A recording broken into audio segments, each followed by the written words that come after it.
What's going on? What's going on? What's going on? Let me know where you're checking in from. Let me know where you are checking in from. And hit that like button. Hit that like button as you come into the chat. Let me know where you're checking in from. Quick roll call, roll call, roll call.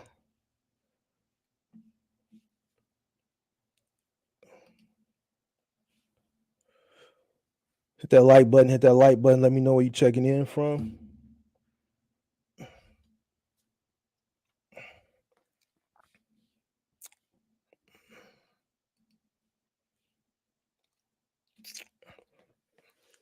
Got Maryland in the building. Man, Sunday nights is more lit, man. Tuesday nights, man.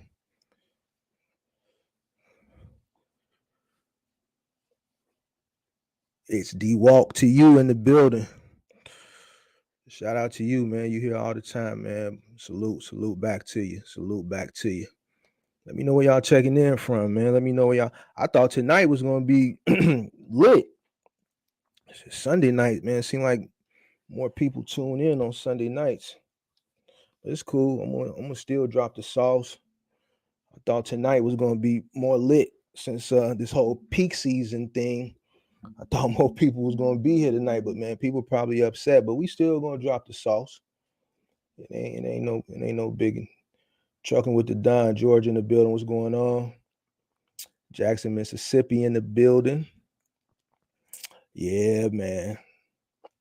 Yeah, man. Yeah. Yeah. It's gonna be one of them nights. I could see a lot of people ain't upset, man. So I told people, I told y'all. Well, I ain't telling y'all, but the people who I told that doubted me, it was just wishing up on a star and like, man, business ain't about wishing up on a star and hoping and it's cool to be optimistic. But at the end of the day, man, it is what it is. Business is business. And man, I'm just really seeing a lot of people that's in this box truck thing. They just, this is not a, trucking, the logistics industry is not an industry. This ain't like selling lemonade on the corner, man. You mix the lemonade, you squeeze the lemons and you pour the sugar in there, you stir it up, and nah, man. Nah. It's a lot of variables that go into this trucking thing. A lot of variables. It is what it is. But see, we ain't gonna see, I'm humble. you know, I'm not even talking about peak season. I'm not even gonna make a video about it. You know what I'm saying? Because I'm not here for to make the money off of excuse me, YouTube and things of that. I'm really here to help people out and educate people. I'm pretty sure if I go to Google Trends and put in peak season, it's gonna be high. The trend is gonna be high for peak season. But I talked about peak season 3 months ago. Told y'all what it was gonna be. So I ain't gotta talk about it now. I'll let everybody else make they recant videos and you know switch up and everything else. I'll leave that to other people because I already was the one. I was the only one, that told people what it was gonna be. But it is what it is. So you said LOL, say it without saying it, man. I ain't the crazy thing is I ain't even gotta say it. Everybody else saying it for me. You know what I'm saying? So it is what it is. What's good? Fort Worth, Texas in the building, Jackson, Mississippi in the building. I'm gonna let the room build up. I know people gonna come in, but tonight I want to talk about, we're gonna cover a few topics. I know the main topic was surviving a freight recession. The reason why I want to talk about that is because I'm ahead. I keep telling y'all, I'm ahead. Like, I'm a real true businessman. I don't live for business. I don't live in the moment. So while everybody's franticking and stuff now, I was telling y'all about this 3 months ago. I was in November and December and August and September. I'm already in March and April of 2023. So I'm already telling y'all what the next thing is finna go on. So that's why my content now is, my content is for next year, guys. I'm in next year. I'm in next year already. I'm leaving that for them. I'm ahead of the game. So that's what my content is based. Surviving the freight recession. And I dropped that video a few hours ago. I wanted to do that as a prequel to what the content was about tonight, entering into the game. So a lot of people that want to enter into the game, I'm giving you the sauce on how to get into the game and how to take advantage, because I'm gonna get in that tonight. It's going to be a lot of advantages people can take, a lot of things people can take advantage of within the next 30 to 60 days. And we're going to get into that. We're going to get into that tonight. I think it's going to be a light night. Unfortunately, I think a lot of people came in here Sunday night to kind of, like, damn, you were right. I gave them the sauce, and, people got their head down. That's why I said, man, don't put your eggs in one basket. I said, look, don't put your eggs in one basket, and prepare. The 5 P's. Proper preparation prevents poor performance. Proper preparation prevents poor performance. I don't put my eggs in one basket, and this is why I forecast. And when things like this happen, I'm already prepared. I've done my due diligence, and I'm already past it. You know what I'm saying? I'm done with that. It's over with. So, so let's go ahead. I'm trying to hold off, but maybe I wonder if YouTube send out the notices. Probably. Who cares? All right. So look, we're gonna get into it, and then people can come in as they come in, because I know people are gonna start coming in with these peak season questions, and I'll just start answering that stuff later. All right. So, the main thing first, let's talk about what I talked about in the video. For people who might be here, out of the 9 of you that's here, you know what I'm saying? Because it was about 70 people in his Sunday night. If you're not in the business already and you're looking to get into the business, now is a great time to take advantage of other people's misfortunes, other people's shortcomings. It's business. Like I said in the video, it may be a great opportunity because there are going to be people. Listen, there was people that were banking on peak season. People have been struggling in the box trucking all year. All year you've been hearing people complain about the freight rates, people taking cheap rates and things. And I'm the person who's been like, yo, this, that, and the third. I've always been the person on the other side. You know what I'm saying? So a lot of people were banking on peak season to kind of revive them. They were hoping on it. And that's why I was getting pushback, because I'm telling you something that you people didn't want to hear, because this was like their hope to like revive them. You know what I'm saying? And now what people are saying is probably not going to happen. You know what I'm saying? It's probably not going to happen. So there's going to be a lot of trucks being sold. There's going to be a lot of people exiting the game. You're going to see like like a swarm of people exiting the game in the next 30 to 60 days. All right. And for people that are looking to get into the game now, the industry, I'm going to stop saying the game, the industry, now is the time to probably take advantage of those people that are going to be selling their trucks really, really low, selling their equipment, their dollies, their pallet jacks, things of that nature. So make sure you guys stay on Commercial Truck Trader. Even better, stay on OfferUp, stay on Facebook Marketplace, and you want to try to buy a truck from an independent person who's probably struggling, and they're going to really need that money. So you're going to be able to lowball them. Once again, guys, it may sound shrewd, it may sound cruel, but it's not. It's business. Go into business right here.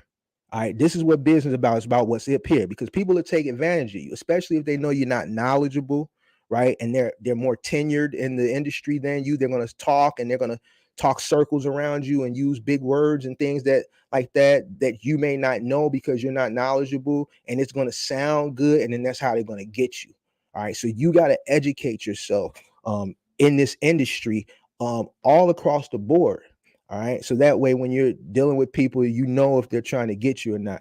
All right, so it's going to be a lot of people that you can lowball, and now is probably the time in the next 30 to 60 days is start catch some of them deals. For the people that are in the game, now it's survival time. Now it's survival time. Get peak season out your head. Now it's time to survive, and it's going to get worse. This ain't nothing. This right here, this ain't nothing. Oh, wait till January and February. Oh man, you think this is something? Wait till January. All right. So I'm gonna give people advice. I'm gonna give you guys some advice. I'm gonna give you guys some tips on how to survive this. Now, listen, not everybody's gonna be able to survive. Not everybody's gonna be able to survive.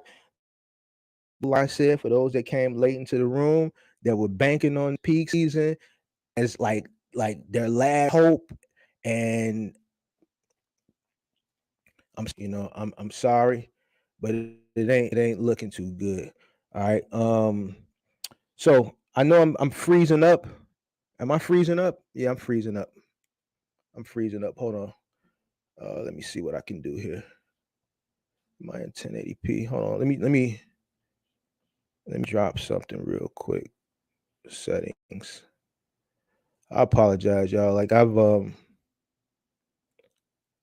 been playing with some new equipment for streaming and some new streaming stuff, and I don't think I got some stuff hooked up right. That's why I was late. Hold on. Hold on.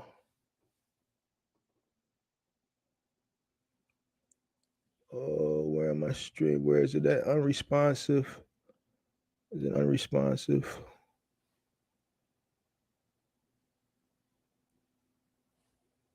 Check, check, check. All right, I'm back. I'm back. I'm back.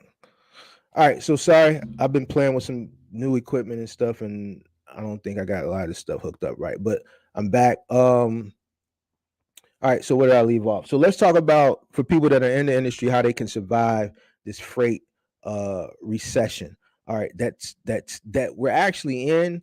As far as a recession economically, we're waiting on some GDP stats to see if we're going into a full recession. But as far as a freight recession, we're kind of there already. So first thing I want to talk about is surviving it. Is one is going to be the main thing. All right, and it's going to cost you some money. It's going to cost you some sacrifice. It's taking care of your drivers. This is for the people that have drivers, taking care of your drivers. Listen, a part of being a boss is making very difficult decisions. And sometimes those decisions will end up taking food off your plate to put on your employees' plates. And that's what you got to do as as a business owner. There's plenty of times I've taken losses in business. There's plenty of times like from my moving company where let's say something got damaged or something happened where, guess what, at the end of the day I still got to pay people. What I'm saying? And I had to take off out of my pocket to pay them, and then fix whatever it was that was damaged. Jay Powell ain't trying to scare people. We know what it is though. Talking about Jerome Powell. Jerome Powell is a whole different subject. I'll talk about that. I'll talk about that on another day and time. All right. So taking care of your drivers, making sure that they stick around, because if you get to a situation like now where things are kind of bad, things are messed up, and you're thinking about your personal bills and paying yourself and things of that nature, I get it. But man, you know what? You got to make sure they're straight first, because without them, you can't make nothing. And it goes back to what I was talking about in the video: is proper preparation prevents poor performance. Planning and understanding that, look, it's going to come times where um things are going to happen. It may not be an economic downturn. Let's get out of trucking. You may have a brick and mortar business and your roof may collapse. Now you might have to spend 20,000-30,000 on a roof or more, depending on how big the roof is, how many square feet, things of that nature. Whatever, what I'm saying? You might own a car wash, and the um the drainage, the sewer might get clogged from you hosing people's stuff down and tossing people out stuff out their car, vacuum all the dust and dirt from people's car when you vacuum it, and all this. Well, I'm up here, so like in the wintertime, all that smut and salt when they're power washing, it goes down into the drain.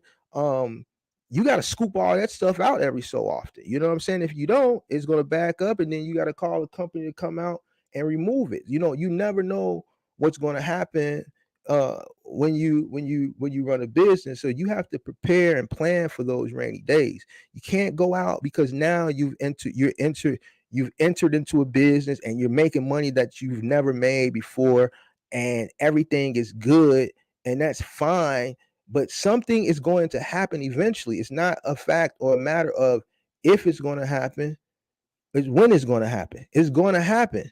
You know what I'm saying? It's going to happen. It's going to happen. So you got to be prepared for anything. You got to set money to aside. And that's why I was talking about a few weeks ago, and even in this video I put out earlier, talking about cash flow.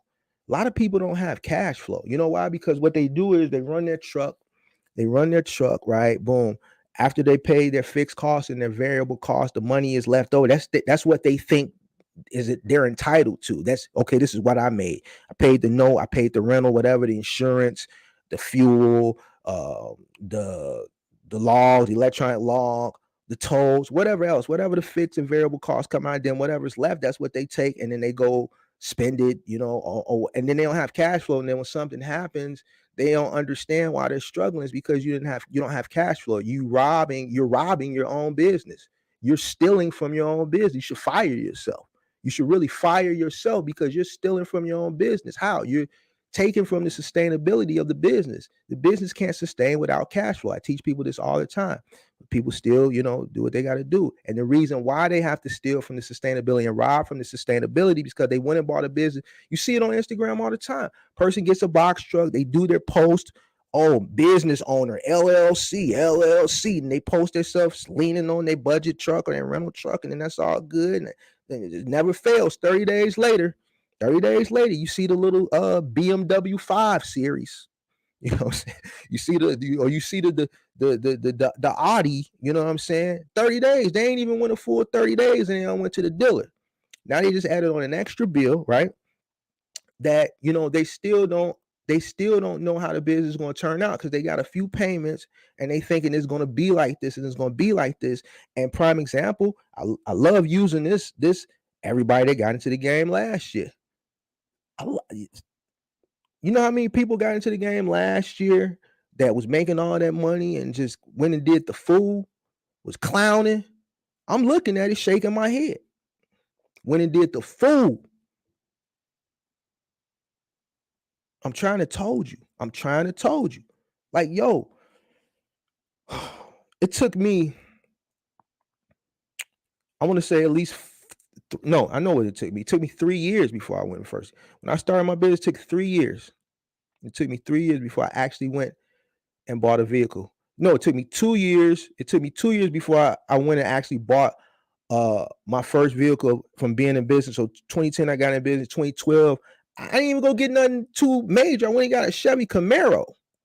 I thought that was good enough for me, and I ain't bad new. I bought it used, $25,000.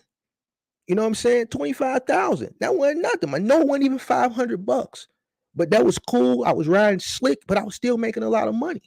You know what I'm saying? So then the following year, 2013, that's when I went to BMW and jumped in that big 750. 3 years.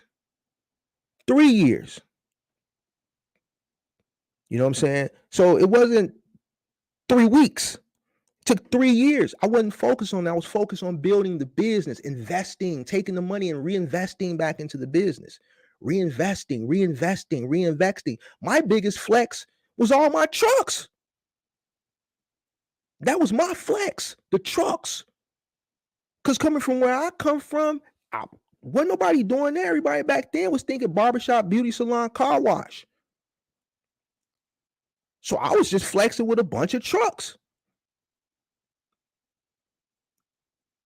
I was reinvesting back into the business, and aggressively paying things, going to the used truck lot, buying trucks, buying them outright. If I didn't buy them outright, remember, I was getting trucks, I say it all the time, 79, 8,900. If I didn't go and bring 9,000, I went with 5,000, 6,000. I said, man, I'm going to pay the other remaining 3,000, 4,000 off on the course of 30 to 60 days. And then when I paid that off, guess what I did? When I paid that 30 to 60 days and paid that one off, when I went back to pay it off, guess what? I picked up another one. You see what I'm saying? So I was aggressively reinvesting back into the business, not into myself. You know what I'm saying? So that's why I'm saying when you put the money back into the business. You aggressively pay things off. When it comes to a time like we're having now, you can kind of, rest assured and not stress. A lot of people are stressing. Don't jump into a very expensive truck. For what? Don't make sense. I say it all the time. I'm getting into the game now. I'm taking that. Listen, let me go find me a 06, 07. Let me go find me a 06, 07 for the 20. As long as that boy riding, that transmission and that engine good, man, I can throw some spray paint on the side, white it out. We can throw a new windshield in there. If we need new mirrors, we can put new mirrors on that thing. It's gonna get beat up, and the undercarriage is gonna get ate up with salt. I'm up here in the Midwest. The salt gonna eat it up. It don't even make sense for me I don't care about a new truck. I'm trying to keep my costs down.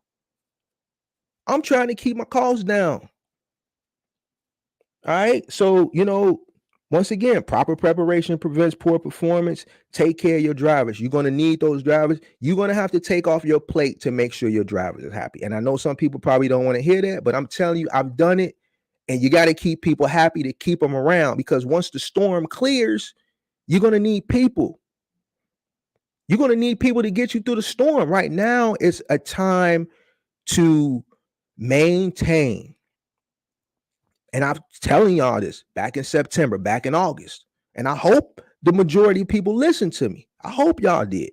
I pray that y'all listen to me.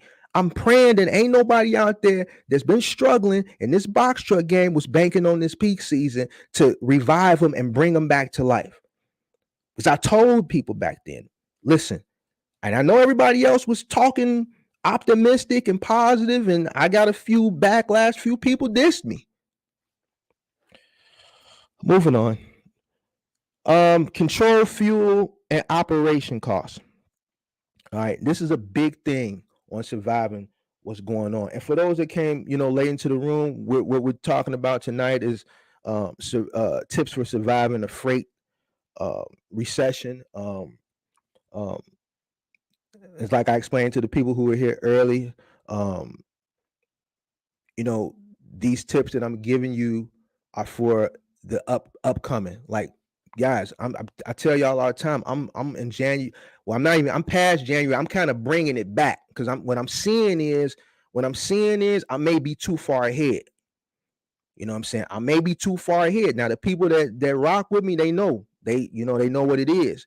But for people that's new, you know what I'm saying, I'm gonna probably have to slow it down, bring it back a little bit. For the people that come in, you can ask me about peak season, but the people that subscribe and really rock with me, they know we was talking about peak season three months ago. I already called what this peak season. I'm not making peak season content. I'm not here for the likes. I'm not here for the whatever, the Google AdSense or whatever, because if I was, everything would have peak season, because that's what's trending. It would be peak season this, peak season that, peak season the keyword, peak season the thumbnail, peak season the title. I'm not here for that. I'm really here to educate you. I'm really here to educate you guys. So everybody else is going to make peak season videos right now because that's what's trending. I'm letting y'all know. A lot of people are going to be recanting.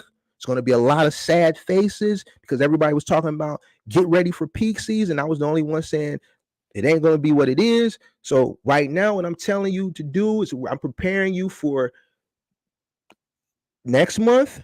I'm really preparing you for January, and I'm preparing you for February. I'm in April already. I'm bringing it back. All right. I'm bringing it back.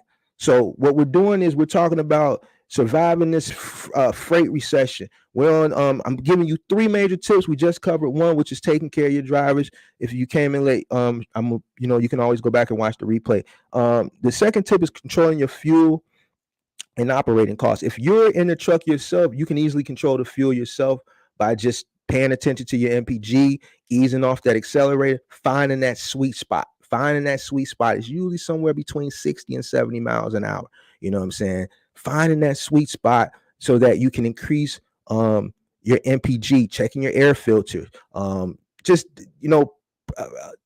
preventing maintenance. You know what I'm saying? Making sure the truck is running smooth, making sure your tires are inflated properly. Your operating costs. This kind of goes back to what I was talking about when I was just rambling a minute ago. Controlling your expenses. Controlling your expenses. Listen, there's a lot of people still in Progressive. And I don't understand why. I done gave people the sauce. I've had plenty of testimonials. If you read my comments, people direct message me testimonials. Mentees, they'll, after they have a session, they'll, text me back and say, man, testimonial. But then if you go through the comments, you see testimonies. People in my comments saying, man, Mark, I followed your blueprint, man. I'm saving over $1,000 a month. I followed your blueprint. I went and got a commercial insurance broker, and I'm with XYZ company now, and I'm saving over $1,000 a month. And people in the comments, but man, who you get? Who did Mark send you? Mark didn't send you nobody. I didn't send these people nobody. The only thing I did was say, go get a commercial insurance broker, and go get a commercial insurance broker that's going to actually do some work, because some commercial insurance brokers are going to tell you that Progressive is the best. The reason why they're telling you that, because they're lazy. They're lazy. Progressive is the easiest, and they want to make the best, the most off you, right? Because the more you pay, the bigger their kickback is. They're a broker. They're getting paid from the insurance company for bringing you to them. So the more you pay, the bigger their cut is. What did I say in the video earlier, guys? Vultures. Vultures. Like, to be in this game, you have to have the knowledge. You got to be strong mentally. That means you have to educate yourself. You got to educate yourself on all aspects of this. Listen, logistics it can be very easy. People make it hard. The reason why they make it hard is because they don't do the research. They just jump in. They don't study it. I study logistics as a whole. Not box trucking is easy. This is probably one of the easiest lanes. How do you think I can call peak season? Why do you think I'm the only one that called peak season? You think I study box trucking? Nah. I study logistics as a whole. I understand macroeconomics. I understand business. A lot of people that you see that are calling themselves mentors or coaches and things of that nature, they're not,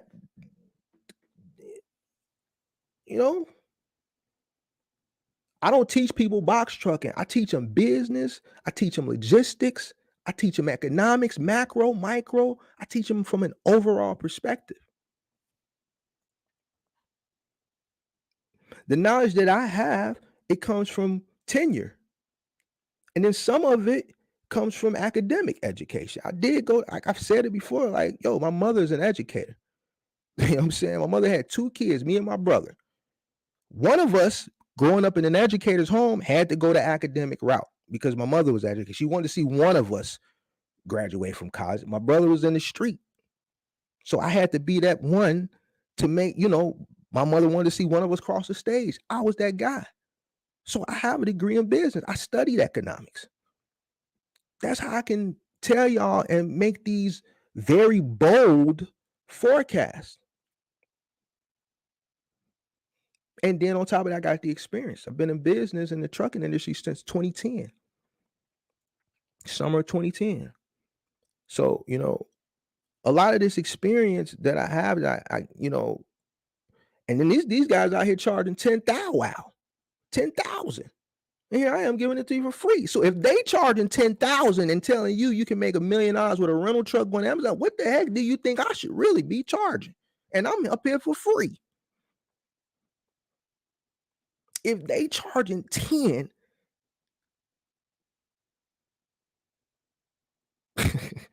man, come on, man. So, man, controlling your cost, making sure that you are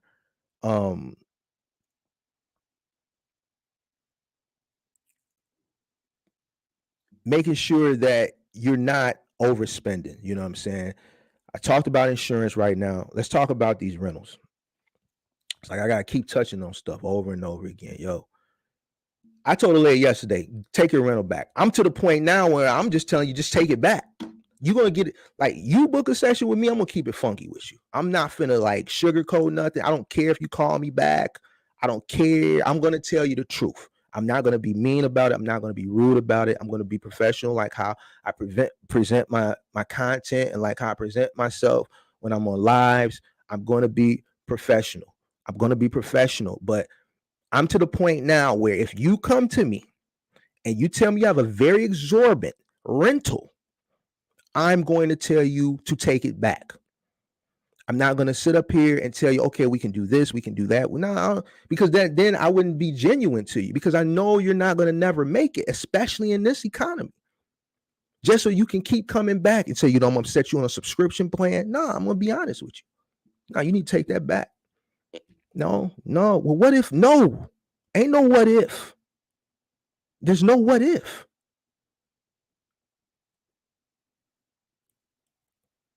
You're not going to make it. You're not going to make it. Why? Because why, Mark? Why am I not going to make it? Listen, for me to explain to you why you're not going to make it is going to take too much time. And when I do explain it to you, you're not going to understand it, because you're a novice in the game, and you're not going to understand the verbiage that I'm giving you. You know what I'm saying? So I think you should just listen, guys, if you're in an exorbitant rental, take it back.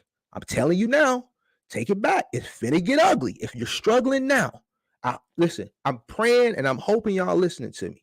I've made 4 or 5 very bold, not predictions, forecasts. I've been right. I'm telling you, if you're an exorbitant rental now, you need to take it back. You need to take it back. All right. Insurance, if you're paying a lot of money for insurance, listen, get you a commercial insurance broker. If you're paying an exorbitant rental, take it back. Take it back. Take it back. I've never told people this before. I'm telling you now. Take it back. I'm telling you, take it back. Because it's gonna get ugly. It's gonna get ugly. All right, 3. Average 3,000 miles a week. That's something that a lot of guys that are running middle mile aren't doing. They're not doing it. They're not doing it. Listen, if you chose middle mile, all right, especially, now you got to hit that road. Find, just don't accept anything. Make sure it's worth your while. And in order to make something worth your while, your cost has to be down. A lot of people are complaining that the rates are this and the rates are that. Is because their costs. I'm tired of hearing about the rates. Let's look at some of y'all cost. Let's look at some of your costs. Is it the rates or is it the cost? Is it the rates or is it the cost now? Because I guarantee a lot of people that are complaining about the rates are complaining because they have very high cost.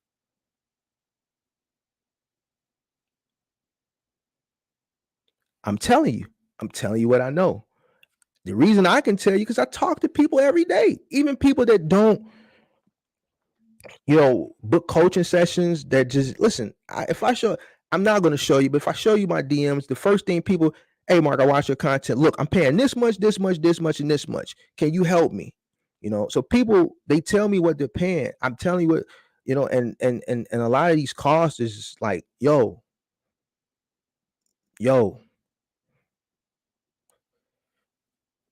So in order to survive and control your costs, it may require you resetting,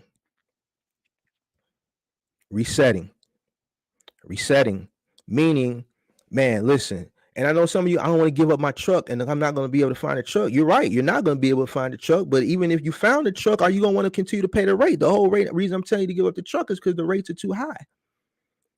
If the rates are high, fuel is going up, volume is low, freight rates are like, the freight rates to me are fine. You know what I'm saying? I could survive on the freight rates if this was my lane, middle was my lane. But that's what I'm telling, people that have high costs, you got to bring your costs down. Whatever you need to do, you know what I'm saying? Like, listen, and like I said in the video, there's nothing wrong with failure, guys. Some of the most successful people have failed 7 times before they got it right. All right. You know, it's okay to reset. It's okay to, take a step back, regroup, study the game, study the industry, I should say. Learn it from a whole. Really learn it. Really teach yourself it. Hire a mentor, hire a coach. Don't got to be me. I don't care who it is. Just make sure you do your research on the person and make sure they're going to give you value. It don't have to be me. Just make sure it's going to be somebody who's going to give you value. You know what I'm saying? And re-enter at another time where you're more mentally strong, you have the knowledge, and you have a plan. You have a plan. Um, a lot of people don't have a plan, and it's unfortunate.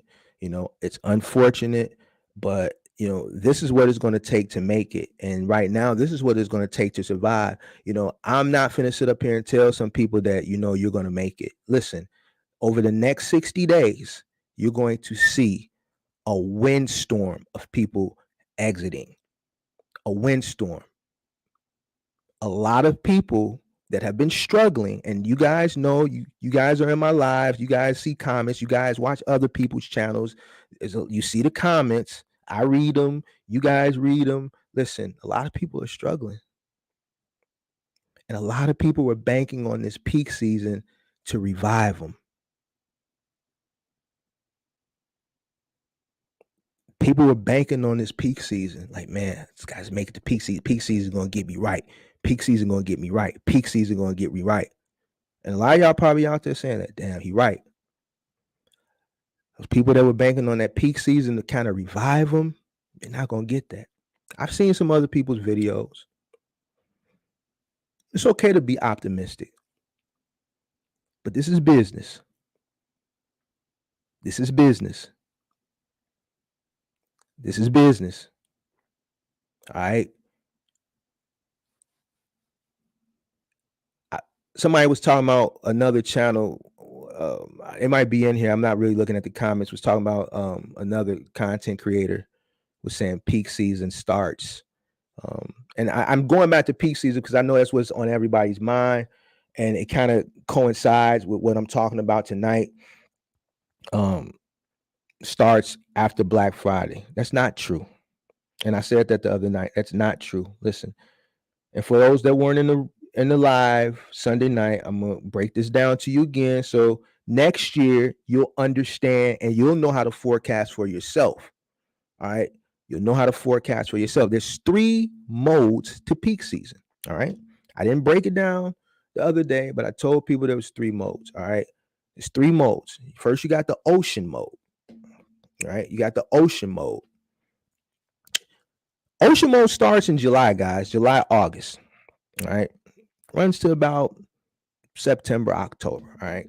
Remember, the freight, the things that you buy for Christmas have to get over here. And guess what? They're just not going to magically, like, people are just from China and Indonesia, is not going to magically ship stuff over here. Guess what? These stuff have to be manufactured because guess what? Retailers order this stuff. All right. Second phase, second mode is the truck rail intermodal mode. Like I said, once the stuff comes over, gets to the port, gets stacked, the containers get stacked, semi trucks pull in, those containers get stacked on the semi, those semis take it to a rail, that rail distributes that stuff via rail intermodal throughout the country. Another semi truck comes in, gets stacked there, another semi truck comes in, finds their container, pick their container up, bring it back to a hub, from there, whether a warehouse or fulfillment center. From there, it goes through a process there, sorted. From there, it either goes to your doorstep or to a retail store. 3 phases. You know how I was able to call peak season 3-4 months ago? Because I studied the first phase.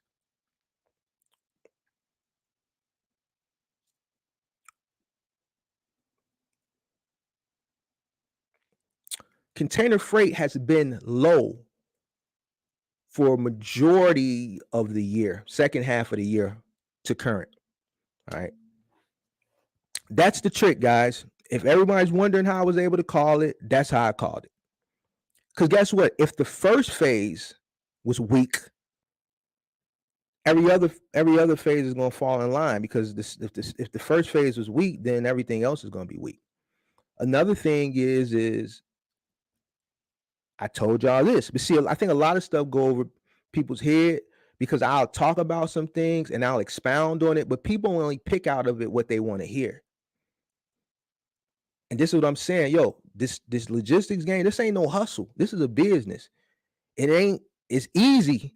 It's easy, but people make it hard. The reason why it's hard is because people don't do the knowledge. Once you do the knowledge for so long and you learn the game, then it's gonna fall. I can sit up here and tell you and confidently say it, and people backlash against me and try to talk bad about me and things like that. I don't know what I'm talking about, this, that, and third, hoping and praying and things like that, and I can continuously be right. It's because I know it. I know what I'm talking about. And I'm just sitting like, wait, okay, we'll see. All right, so that's how I know. I know logistics. Box trucking is easy. This is probably one of the easiest things in logistics. There's many things, there's many variables that happen before you pick up your stuff in Amazon, Relay, or before you pick it up from a warehouse or fulfillment center. There's many working parts to logistics.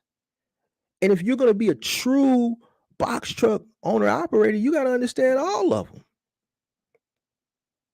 So that way, when this time comes around, everybody ain't got to run around here with the long faces. And you properly prepare. Proper preparation prevents poor performance. So getting back to that averaging 3,000 miles, you're going to have to average 3,000 miles to really make some money. So middle mile guys, I'm going to tell you now, if you want to survive what's going on now and what's about to occur, you're going to have to hit the road. For you guys that live down south that hate coming up north, you're going to have to come up north. I'm going to tell you what you're going to do. I'm going to give you some sauce. But get you some boots with the insulation on the inside. All right. I know you probably don't have them. I'm not being funny. I'm keeping it 1,000. Listen, if you're going to want to make some money, you're going to have to come up north. All right. You're going to have to come up north, get you some boots, get you a coat with a lining, get you some long johns, some thermal underwear, a thermal top. Start hitting that highway coming up north. All right. When you get up here, slow down. You can't drive as fast as up here as you can drive down there. You got to slow down because we have what's called black ice and all that type of stuff up here. You're going to have to come up here and get some freight. All right. You're going to have to come up here and get some freight for good, decent prices, and you're going to have to run it. And that's the best advice I can give you. You can't sit around in your market and think you're going to be able to make money in your market. Amazon Relay, same thing. If Amazon Relay not working, you're going to have to hit a load board. You probably going to have to come up to the Midwest. Going to have to come up to Chicago. Going to have to come up here. There's a lot of people in the South that just don't want to come up here. Listen, this is where the money is at, guys. This is where the money is at. All right. It ain't in certain markets. It's not in Wyoming. It's not in North Dakota. It's not in, I don't know, just name something. I don't care what you name. You got to come to the Midwest. If it's outside of the Midwest, name it. All right. You got to come up here.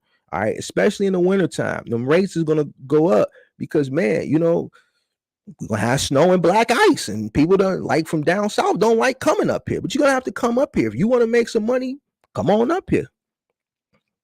You ain't got to check in. This ain't LA. You ain't got to check in. Just come on up here. Just be friendly and slow down and put you some long johns on and you'll be fine. But you're going to have to do about 3,000 miles a week. So just to recap, one was take care of your drivers, make sure they're straight. 2, control fuel and operating costs. Get out of them rentals. All right. Get out of Progressive. All right. Get you a commercial insurance broker.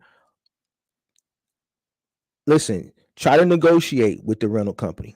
Try to negotiate with them. If they're not budging, and you've been struggling to make this payment weekly, and then they're holding money, holding this, holding that. Listen, January, if you survive, November and December, your chances of surviving January are going to be slim to none. I'm telling you. So really think about what I'm saying. I'm hoping I've proven myself to you guys, thus far, as far as my knowledge base on the industry. I'm hoping you really taking heed to what I'm saying. I don't want to see nobody fail. I'd rather you see you exit and strategize and then re-enter. I'm gonna continue to make content. I'm gonna tell people, uh, you know, uh, when I think right now is the right time to enter. You know what I'm saying? I think right now, I take advantage of people's um shortcomings. I'm a businessman. You know what I'm saying? I'm not looking to buy any trucks, but if I was looking to buy trucks, I would be buying people who's getting out trucks. The crypto market tanked today. We bought crypto. It was like listen, I'm gonna tell you how when rich people, and I said this before, but I think it goes over people's heads.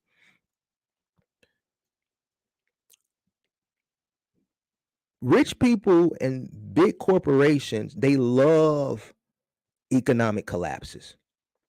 Why do you think so? Because everything goes on sale. They look at it as a sale. When the housing market crashed, all those houses and all those 2 flats and 3 flats and apartment building, it was 2 flats, 3 flats here going for $10,000. People who had cash on hand was eating them up, eating them up, eating them up, eating them up. 2010, 10 grand. And all the people who had cash on hand then are all the people who are real estate wealthy today. Do you think?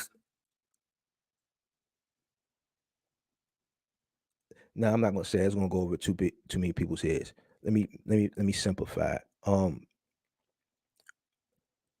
In a situation like this, the economy is being suppressed purposely because this is the time for the rich to get richer. Happens every 8 to 12 years. The rich get richer during economic collapses, during economic downturns, during recessions, because everything goes on sale. Everything goes on sale. So you got to look at it like that yourself. So for people who are looking to get in, you may be able to come up off someone else's shortcomings. It does sound unfortunate. It does sound like, whatever, but man, it's business. You know what I'm saying? Don't look at it like that, because if you come in feeling sorry and things like that, you're not going to win, because guess what? There's going to be people that are going to prey on you. All right. There's gonna be people that prey on you, whether you run a middle mile, whether you run a final mile. You know what I'm saying? Like these logistics companies, final mile, they're like, when I was first getting in, they looked at a kid, you know what I'm saying? Even though I wasn't a kid, but I'm young back then. And those branch managers, those logistics companies thought they could do me any type of way they wanted to do me. They just didn't think I was knowledgeable in the industry, even though I wasn't knowledgeable as far as tenure at that time. I had my academic knowledge as far as business, and I understand numbers. You know what I'm saying? So it was always a numbers game. And I understood numbers. I understood what my cost was. I understood what I needed to pay my people to keep them happy and keep them coming to work. I understood what my cost was to operate. And I understood as a business, the business needs cash flow. We need money coming in every day. So because I understood numbers, I wasn't taken advantage of. And guess what? Sometimes we couldn't come to some type of resolve, and in return, it led to my exit from some companies. But I'm going to exit. I'm not going to sit up here and rob Peter to pay Paul just to say I'm got Amazon Relay, because Jeff Bezos is rich.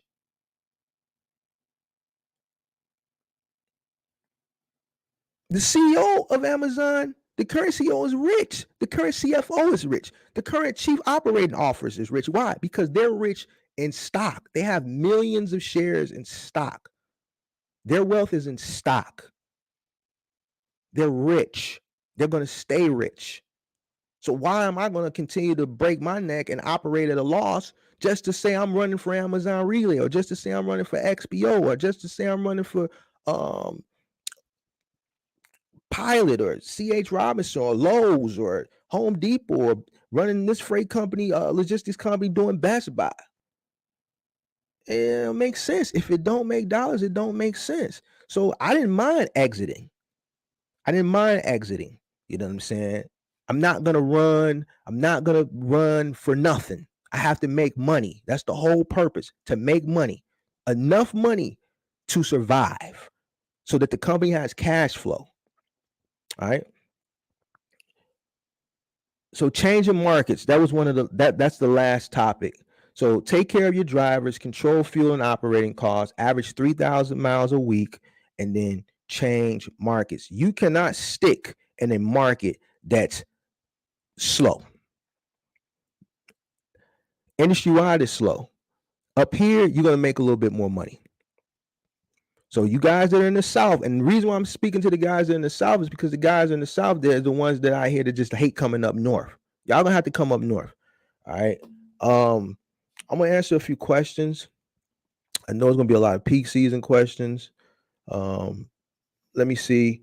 Let me know where you're checking in from. Do me a favor, hit that like button, hit that like button, hit that like button. Jefferson Laurent says he needs help. Jefferson Laurent, what do you need help with? What do you need help with, Jefferson Laurent? Let's see. Jefferson Laurent says he needs help. Jefferson Laurent, let me know what you need help with. If I had money, I consider buying an extra truck in January to resell during the next peak season, or hold on to as a backup. I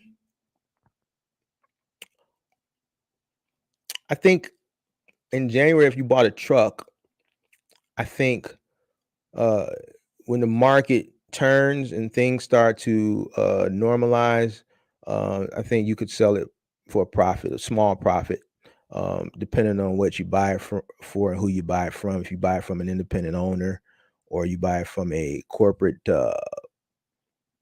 a dealer like a Penske or Enterprise. Miss Red Nose Pit in the building. How you doing? Let's see. One of the reasons I went with Progressive is because the insurance broker that wanted me to entice me with $564. Wait. One of the reasons I went with Progressive because the insurance broker that wanted me to entice me with a $564 weekly rental with budget said if I go with him, I could get the contract for that. So what happened? He finessed you, or?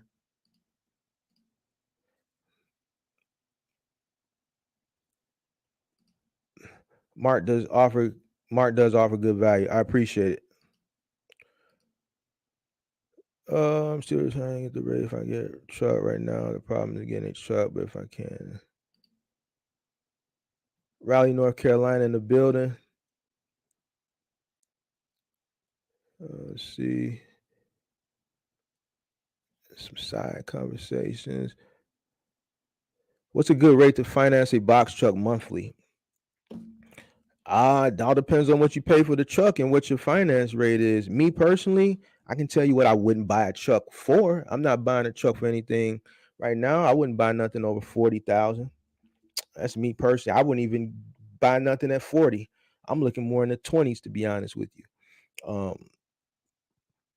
20s to maybe early to mid 30s. And then that's my cap. You know what I'm saying? I'm not going over that. In that range, you should be looking at somewhere between 600 to maybe $1,000 a month.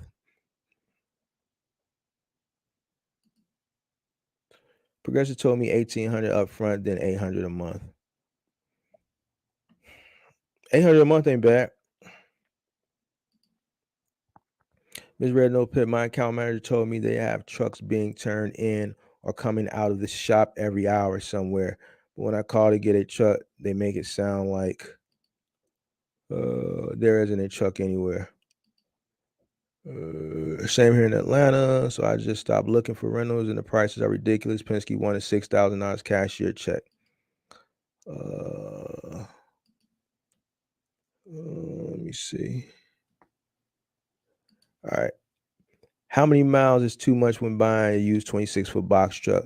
Me personally, 250,000 miles is my cap.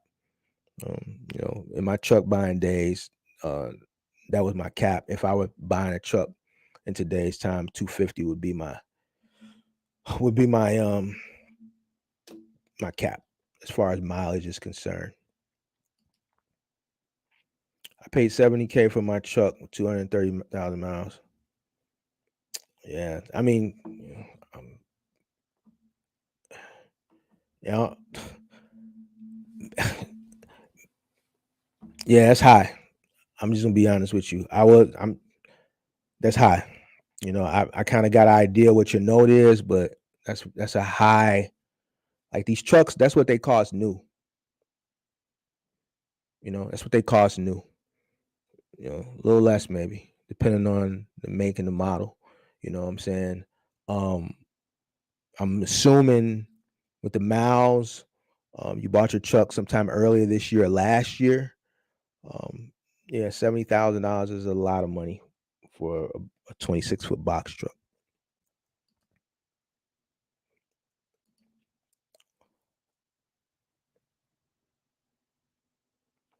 Yeah, I wouldn't. Yeah, 250 is really my stop. And if I was in dire need, maybe 300, but 250 is like that's it. Right, I believe you when I call Enterprise Alabama. Let me see.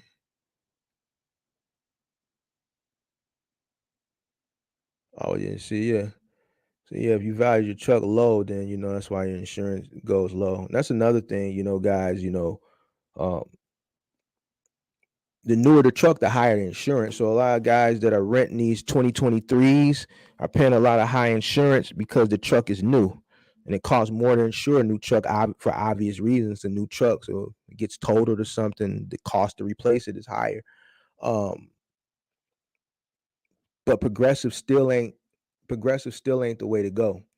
There's a ton of commercial insurance companies out here. You know,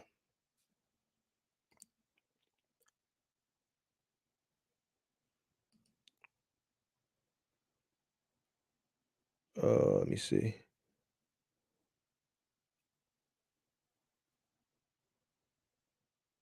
Yeah, yeah, I included PM.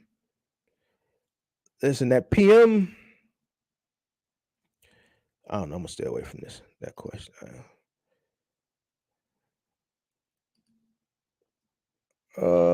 Any questions?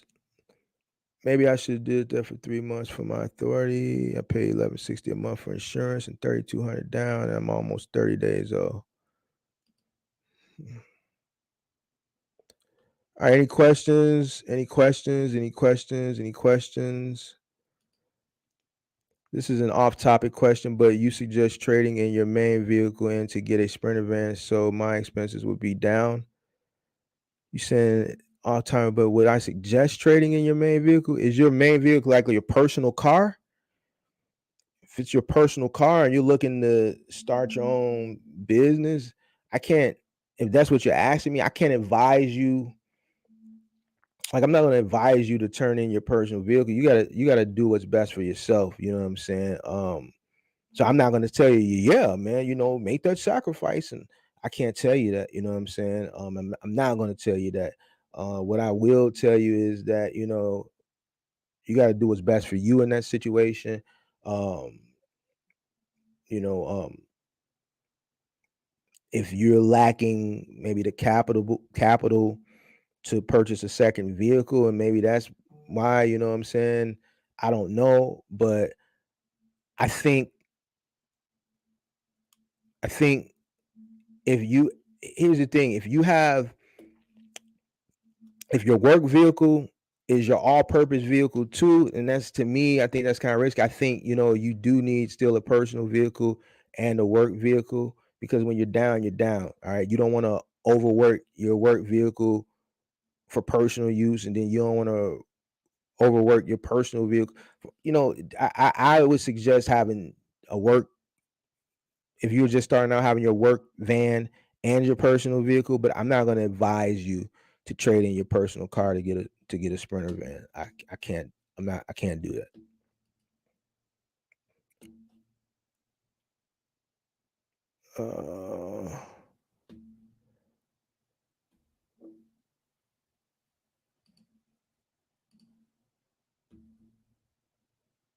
About rich people liking it when things go on sale. Mark is right. Warren Buffett is one of those rich people that like it when things go on sale too. Yeah, so the rich are always known for getting richer when the economy is on an economic downturn, whether it's property, whether it's equipment, whether it's all the whatever assets, even in the stock market, even in crypto market, when stocks go down, people buy it up. We consider it it's on sale. You know what I'm saying? We wait for it to buy as low as possible, and then when it runs back up, you sell it. You know what I'm saying? Like in the stock market and the crypto market, when people are selling, when stocks crash, that's because a bunch of people are selling. You know what I'm saying? If they're selling for whatever reason, fear or um, a collapse or things of that nature, their shortcomings are someone else's opportunity. All right. And that's business. All right. If a person is um, failing in the trucking industry and they're down to wits end because they, you know, didn't have a plan and things of that nature. And let's say, like I was saying earlier, they were really banking on peak season to kind of revive them, and now it's here and volume is down and things of that nature. And now they're just dead, you know what I'm saying? And they got this truck and it's paid for, and they're behind on bills and things of that nature. They need that quick cash. They need that quick cash. They probably not even going to sell it for what it's really worth because they need something. They need to make a quick sale, so they won't be willing to take damn near whatever. Now that's their shortcoming, but that's somebody else's opportunity, and that's business. Yes, Disney stock is currently on sale. The exit plan I have in mind is try and ride it for a week, and if it's not profitable enough, turn the rental in and lower insurance premiums to their minimums. As long as you got a plan. The insurance agent couldn't guarantee me a truck at 564. He just had the contact info for the account manager for it. So basically, he wanted you to go with Progressive, and promised you something. I don't know. That sounds like that's everybody's out here trying to get ahead. Brokers get paid off of uh the more clients they bring to insurance companies, the more money they make residually every month off of being a broker. Obviously, I think brokers that tell you got to go at Progressive, you got to go at Progressive, that's cap. I think those are the brokers you want to stay away from because that's not true. That is not true. I've helped so many people that are new into the industry get insurance with other people outside of Progressive. When I was new back in the day, I didn't go with Progressive. I went with Grange. The first company I had was Grange. Didn't go with Progressive. You don't have to go with Progressive now. Insurance companies take new people. There's no stipulation of if you're new, the only insurance company is going to take you is Progressive. The reason why people go with Progressive is because they don't do the knowledge. Like I always say, that's just the company that's marketed the most because they have the money. They have the SEO, search engine optimization. You see them everywhere. They're running ads. They're running ads on YouTube videos. They're everywhere. Person goes, they can do everything themselves. A lot of these insurance companies commercially, you can't go to directly. You have to go through a broker. The broker understands Progressive is high. They're trying to make money too to put food on their table. So they're going to take advantage of a novice and sell you a script. Marky Mark here is telling you it's cap. It's cap. So, like, once again, the reason why I don't be getting upset when people don't be listening to me is because I'm just putting the knowledge out here. Like I didn't show and prove that I know what I'm talking about. I didn't show everybody and prove that Mark knows what he's talking about. So if I'm telling you that Progressive, and I'm not talking to you directly, I'm just talking to everybody because you'd be surprised how many people say, "Well, man, Mark, I heard you, but my broker said, listen, it's cap. Broker trying to make money off you because the broker knows, if you pay $1,000 a month, let's say for insurance, right, and the broker is getting 10% kickback from the insurance company, he's making $100 a month off you. All right. If the broker takes you somewhere where it's $500 a month, now he's only making $50 a month off you. So if it's a broker who sees that you're green and you don't know no better, and he's not a poor person who has a good moral compass or good business ethics, you know what I'm saying? He's going to prey on the fact that you're a novice and get you. And this is what I was talking about in the video. You got to know the knowledge. You got to be smart. You got to study the game. And if you don't know the game in certain aspects of the game, this information right here I'm giving you, this is not something you can study or read in a book. This is something you have to get from someone that's experienced in the industry, that has tenure in the industry, to provide you with this knowledge. Only so much you can read and research. A lot of these inner secrets and inner things, you can't Google, hey, what's the best way to get the most affordable insurance commercial? Nothing's going to pop up. Yeah, I'm sure something's going to pop up. You're going to see insurance companies pop up. But there's not going to find something like a Reddit article that's going to say, hey, guys, and break it down to you. Look here. This is what you got to do. You got to find a commercial insurance broker in your state, because they're only licensed in your state. And then what they're going to do is they're going to take your company and shop you on the market, the commercial insurance market, and see what comes back. It usually takes about 30 to 60 days. And what the broker is going to do is they're going to go, you're going to get that from someone that's tenured in the industry. All right. So you got to do the knowledge, guys. You got to do the knowledge. Problem with Progressive is Ryder doesn't accept Progressive physical damage cover. Well, that's good. You don't want to go with Progressive? No way. You don't want to go with Progressive? No way.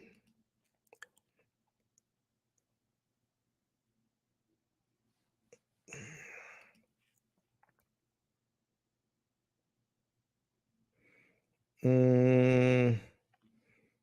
don't know, man. I don't know about no Progressive, man. Let's see. Come on, man. What is going on? All right, the insurance broker make like 15% commission, right? I don't know exactly what they make. I've never asked my broker what he makes. But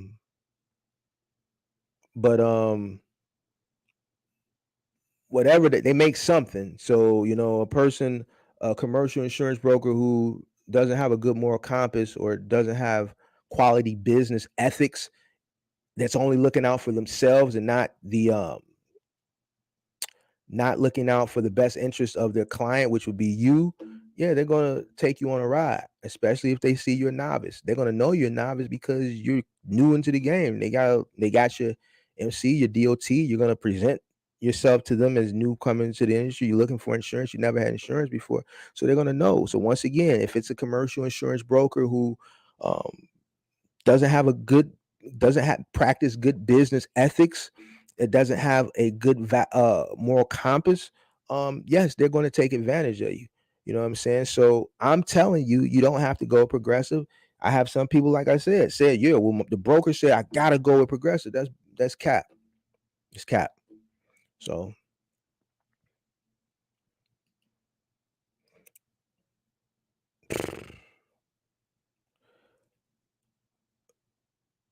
now my rate is $16 per year with broker I use.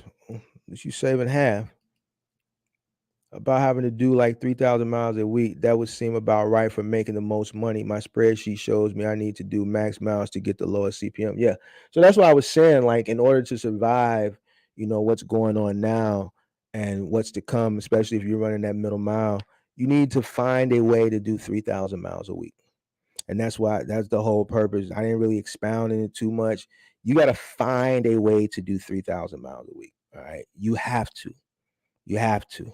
All right. You have to find a way to do 3,000 miles a week if you're going to want to survive what's going on and what's about to come, guys. I'm really talking about what's about to come. Once again, guys, I'm in 2023 already. My content that I'm making now is for next year. For everybody that came into the room late, like we you know, we do things a little different over here. We don't do current stuff. We try to stay ahead so people can,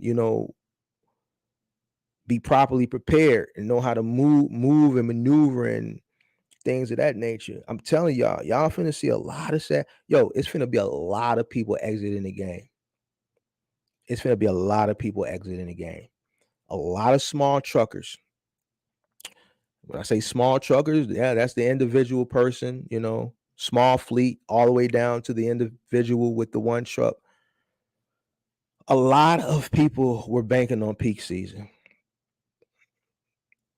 A lot of people have been robbing Peter to pay Paul. And it's not gonna happen, guys. You know what I'm saying?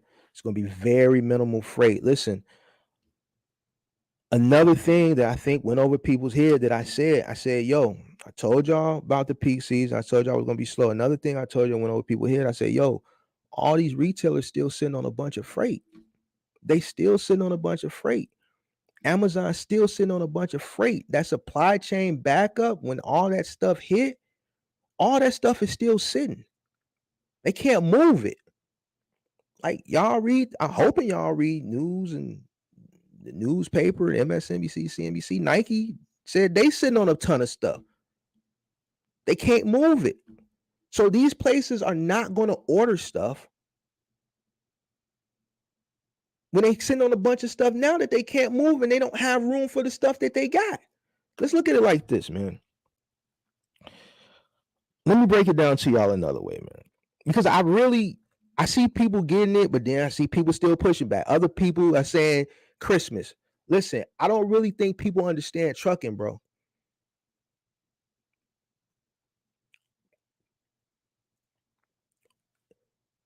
Retail general freight, the strongest quarter for retail consumer freight is Q4. All right? Q4. All right. So the reason why mode 1, mode 2 was slow, outside of the fact of the way the economy is, people not spending money, is because supply chain disruption and the backup, the lag. All right, it's a lag. When that stuff finally came, spending behavior had already slowed down. There's a bunch of stuff sitting. Amazon tried to get rid of a bunch of stuff with that pop-up thing they did last month. People still ain't buying. Yeah, they made money, but they didn't do what they wanted to do. Still sitting on a bunch of stuff. So if in order for people to move freight middle mile, Amazon relay, right? That whole second mode phase is where guys are picking up, taking things from one place to another. The retailers already have the freight, guys.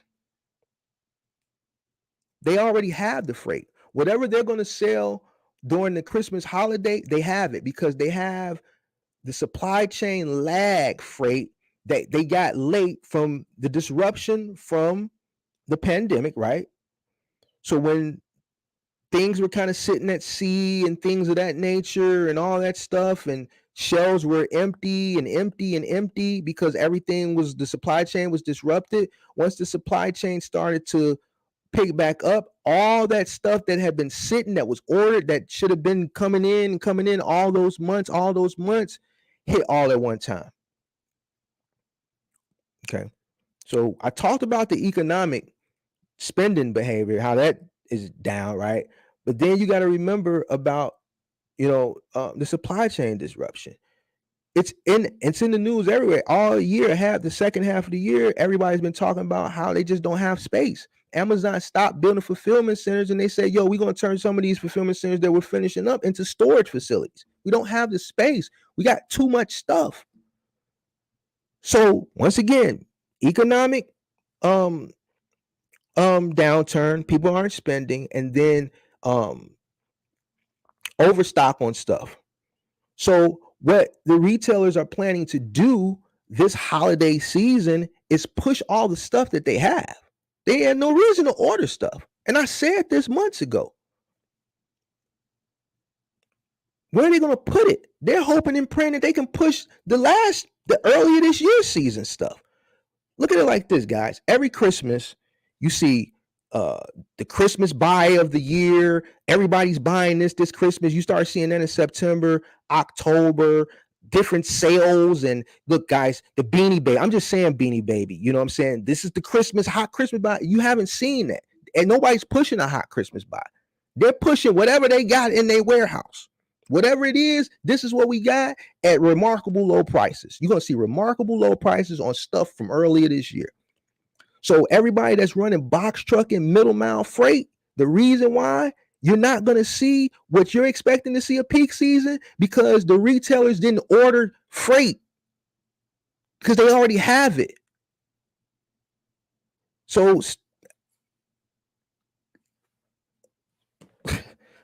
and what happens is, I've been telling people this, it's happening, but people still telling people, well, just wait to November 26th.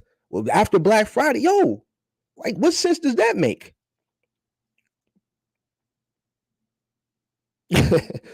What sense does that make? The stores, the retailers already have the stuff, guys. The only thing that's going to pick up after Black Friday is Final Mile, man. And that's going to be kind of low. That's going to be kind of low. You know what I'm saying? So middle mile, guys, you know what I'm saying? It's a wrap. It's a wrap. Amazon told you, Nike told you, every retailer has told you for the second half of the year, we don't have room.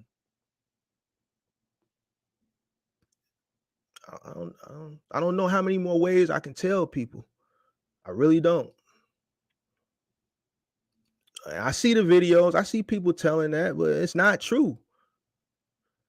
The insurance brokers have to make something because the one I have seems well off.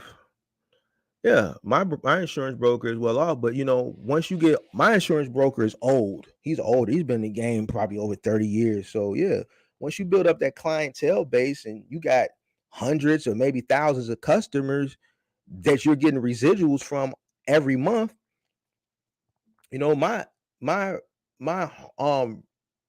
State Farm, like my personal car and homeowners insurance, that he drives a Bentley. So, but he's another 30 plus year insurance agent. So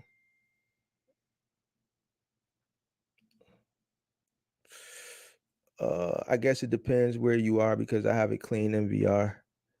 The last ticket I got was in 2008. Let's see. I guess it depends on. No, that's exactly what I'm saying. There's not going to be many lows in January, February. It never is. Let me break this down to you. I don't think you were here on Sunday, Miss Red Nose Pit. January and February are always slow, historically slow. Historically slow. Ever since I've been in the game, when I was in college, back in the 90s, I worked at the Gap. All right. So I worked in retail. All right. And in college, I worked at the Gap. Christmas season, busy. November, week after Christmas, going into New Year's, busy. New Year's Day, sort of busy. Day after New Year's, return. After the first week of returns in January, man, they were sending people home.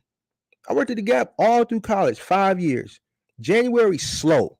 You talking about the floor, slow? Nobody on the floor. And I worked at the flagship store, which was four stories, 4 floors. One salesperson couldn't cover the entire floor. That's how slow it was. When nobody coming in, it was sending people home early. You know what I'm saying? That's just how it is. This year was unusually different due to stimulus. Stimulus was still carrying over. People were still getting PPPs in December, January. The third round of EIDL? People were still getting that. The mothers were still getting that, whatever that was that they were getting every month for the kids. Was it $300 per kid? $400, $500, whatever it was. I don't got no kids. I ain't no one. I wasn't getting it, but I know they was getting something. All that still was carrying over. So people still were getting money. So people were still getting PUA. So people were still spending, right? Boom. That was unusual for a January and February. That's why volume was still up. All right.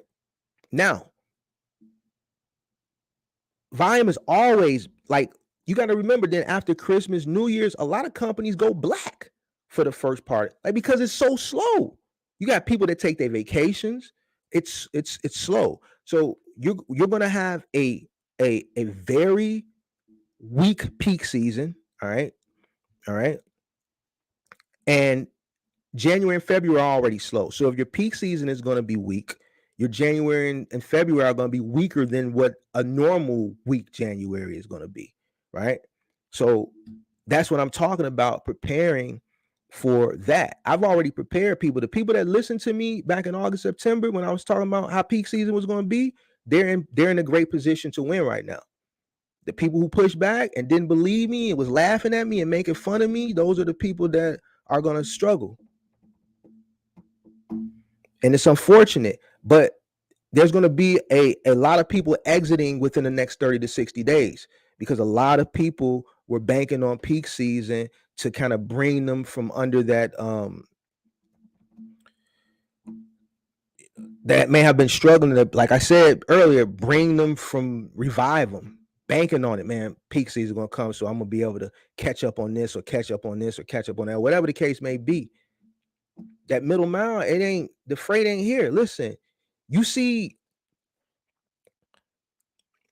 going into peak season, normally you see, I may be going backwards because the mirror from the camera, so maybe I should go like that. You see the the volume going like this, freight volume. We're in the second mode now of peak season. All right. You see volume going like that, going like that. You see it start in September. Once it comes from from overseas, the first mode, ocean to truck, rail and intermodal, you start seeing it going like that and a trend going like that. And then obviously as it gets closer and closer and closer to Christmas, it keeps going up, up, up, and up and up. And then like after Christmas, going into January, it just goes, you see the slope go down. Like you're not seeing that. You're not seeing that this year. It's just a flat line, this, that. It's just really like a flat line, like it's dead. All right.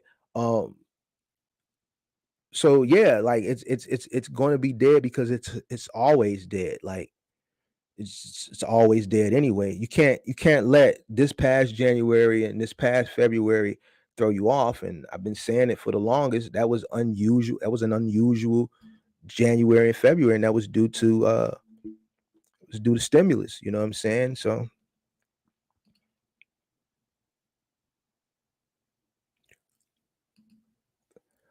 my spreadsheet also shows that max miles isn't needed just for the lowest CPM, but also for the highest hourly profit rate. Yeah, so all that you're saying is correct. And that's why I put that into my tips for people that run middle mile. Yeah, in order for you really to maximize during this freight recession, during this economic downturn, during this economic crunch we're in, you're gonna have to do the miles. You got to find a way. If you're running middle mile, you got to find a way to do 3,000 miles. Now, if you're struggling with middle mile and you really want to save your business, and make money, you can come over onto the final mile side. Final mile side is still ticking, still ticking. So I've noticed that there is often trade-off between payout and rate per mile, but a way to see which combination is best is to calculate hourly pay. If that's how you do it, I got a buddy who does it that way, and that way works for him. Let's see. When I worked for UPS, we could judge how peak season would be around September, October. That's time retailer stock stores. Right. So going back to what I said before, that's the second mode, which is the truck and the rail intermodal mode. The first mode is peak season starts in July, guys. I know a lot of people just came into the room. Peak season starts in July in trucking. All right. Once again, I know people probably weren't here on Sunday. Peak season starts in July. If you're in this industry, you're a box trucker, if you're in logistics, you can't look at peak season like other people are saying, oh, after Black Friday. Shout out to those people that are saying that, but that's not true. If you're in logistics, peak season for logistics starts in July, August with the ocean mode. The stuff gets ordered from the retailers earlier in the year, and it has to come over. It takes about 25 to 30 days to come over here, guys. It's coming from China. It's coming from Indonesia and wherever else. All right. July, August is when peak season starts for logistics. All right. Boom. July, August. Boom. Containers get over here. I'm going through it again. I'm going to have to repeat this all month because there's going to be people coming in, and I'm gonna have to explain it. Boom. It gets over here. September, October, the middle, second phase, which is the truck, railroad, intermodal phase. All right. That's another process. Trains, they're going throughout the country. A lot of them are coming Midwest. Second mode. That's August, September, October, November. All right. Mode 3. Final mile phase. Okay. That's when it goes to retailers and to people's doorsteps. All right. You're right. That's when UPS would see it around that time because that's the second phase. So when those UPS trailers and those UPS long haul drivers are picking those containers up from the rail yards, that's around that time. Like you're saying, that's the second mode. So you're absolutely right. So that's how I was able to call it, guys. So for the people that are coming in, that like, how did you know and how did you call it? That's how. That's a trick. Now that's worth 10 grand.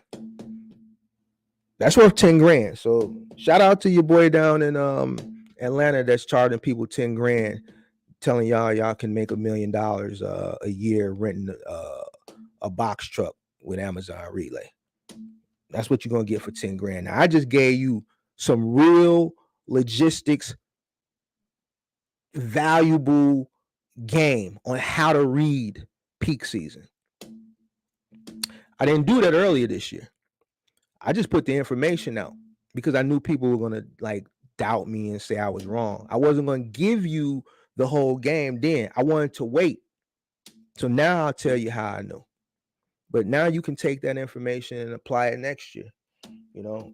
And that's that coupled along with the supply chain disruption. And I talked about that. I didn't expound on it. I did 1-2 videos about that. I did 1-2 videos about peak season, and it was for the user to put the things together. I taught the stuff. I did it on a live stream. People pushed back. People laughed and told me I didn't know what I was talking about. They went on other people's channels, put in their comment. He don't know what he's talking about. This, that, and the third. And here we are.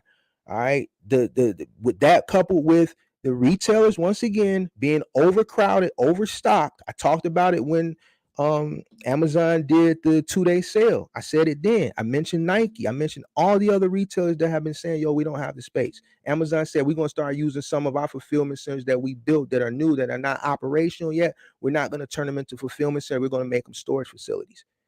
All right. So the freight that they have that's in abundance that they just can't move and that's just sitting there, that's the Christmas freight, guys.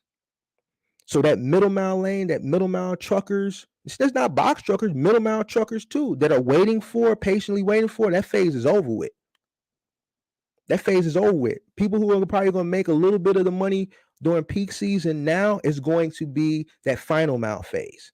All right. Yeah, people are going to spend money at Christmas. It's not going to be a lot of like a normal Christmas where it's just like people singing Christmas carols while they shopping and going from store to store to store to store to store to store to store. But there's going to see an uptick in volume, and the people who are going to benefit from that are going to be the final mile drivers. You know what I'm saying? Which in turn, most final mile drivers, let's say for Amazon on an hourly rate, they're working for a company. You know what I'm saying? So, and then like UPS and FedEx, you know what I'm saying? But as middle mile is concerned, like what is November 8th? It's over with. That freight should have been that freight that everybody was talking about and saying, Black Friday, yo, you're running middle mile. Don't you think that stuff needs to be where it's supposed to be before Black Friday? That stuff was that middle mile people. Y'all peak was in October, and now this is middle mile's peak. This is when you're making the money. Now, this is the phase for middle mile. So, the only people who are going to see an increase in volume for delivery is going to be final mile. I think Mark has been the only YouTuber talking about peak season coming in 3 parts, at least as far as the YouTubers I watch anyway. Only one, period. Jam, real talk. I appreciate that, y'all. I really do. Jam, and that's because Mark is a true businessman like some of these rooks. It's nothing wrong with being new into the industry. All right. It's nothing wrong with being new to the industry. My only issue is people that are new into the industry that try to teach people things. They have to be forthcoming with people and let them know, look, and remind people, look, I only have 1 year in the game. So, I can only tell you about things within my 1.5, whatever years journey. All right. A lot of people buy into people and forget the fact that they don't have that tenure. All right. So, that's on people, and that's on, the actual person that's selling the course or the class. But the funny thing is, a lot of people tell you they've been in the game for a year and a half. People still choose them for courses and spend all this money. And I just don't, it is what it is. I ain't knocking them. I'm not knocking nobody. I'm saying you can't get mad when you don't get value. You can't get mad when you don't get value, because you charge a person that only has been in the game a year, got a year head start on you. It took me 7 years to really understand this game. I say it all the time. About seven. About 2017, I can say I fully understood this game. Fully understood it. Fully understood the industry from all aspects. Not just final mile, not just moving, not just middle mile, everything. Everything. I probably took it a step further than a lot of people, because running 15 trucks, running a warehouse, a lot of things that I've done, a lot of people probably aren't going to do, probably don't aspire to do. So I've seen it from first to final mile. I've had to deal with it from first to final mile. So I understand it a little bit better. I could have drove it home. But the reason why I didn't keep expounding on middle mile, peak season, because I felt like, man, I was just going to let my knowledge and my information, when the time came, speak for me. And I had to sit there and endure all that pushback, people going on other people's channels. I'm seeing it all. I'm seeing it. I'm reading it. Yeah, this guy's saying it ain't going to be no peak season. I see it all. And some people subscribe to me. So I just sat back and chilled very humbly and just didn't say nothing. I could have really got upset and like, man, don't you guys understand? I'm trying to explain it to you. What don't you guys understand about it? I didn't do that. I just did my 2 little videos back then 3 months ago, and I left it alone. Like I said, it wasn't the fact that I wasn't right. It just wasn't right now at that time. Now it's right now.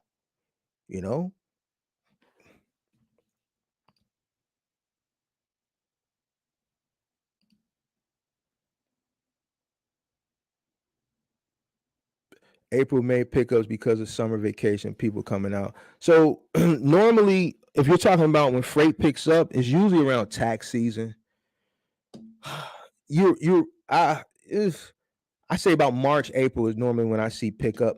If you're talking about freight, you guys might be having a side conversation. I don't know. How lucrative is it to transport plasma from American Red Cross? I don't know. Not something that I've ever done. Not something I've ever looked into. But what I can tell you, without even doing any research on this industry, on that business, I can tell you one thing: The insurance is going to be a hell of a lot of money. You transporting blood and all that stuff. It's going to be certain insurances you got to have, certain protocols you got to have in place. And usually when you get to dealing with like organs and blood and things of that nature, you make a lot of money, but your costs are very, very, very high too.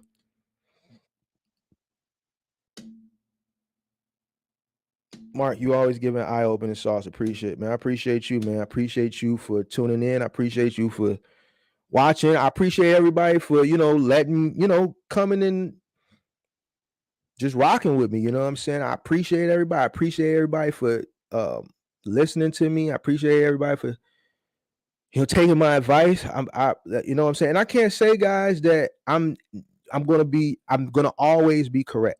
I'm gonna always be transparent. There may come a time where I forecast something and I may be wrong, but more times than not, I'm not gonna tell you guys something that I don't know about. I was confident when I put that information out back, was it August, September, about this peak season. I was confident about it because I like I said, I understand logistics. The first phase was low.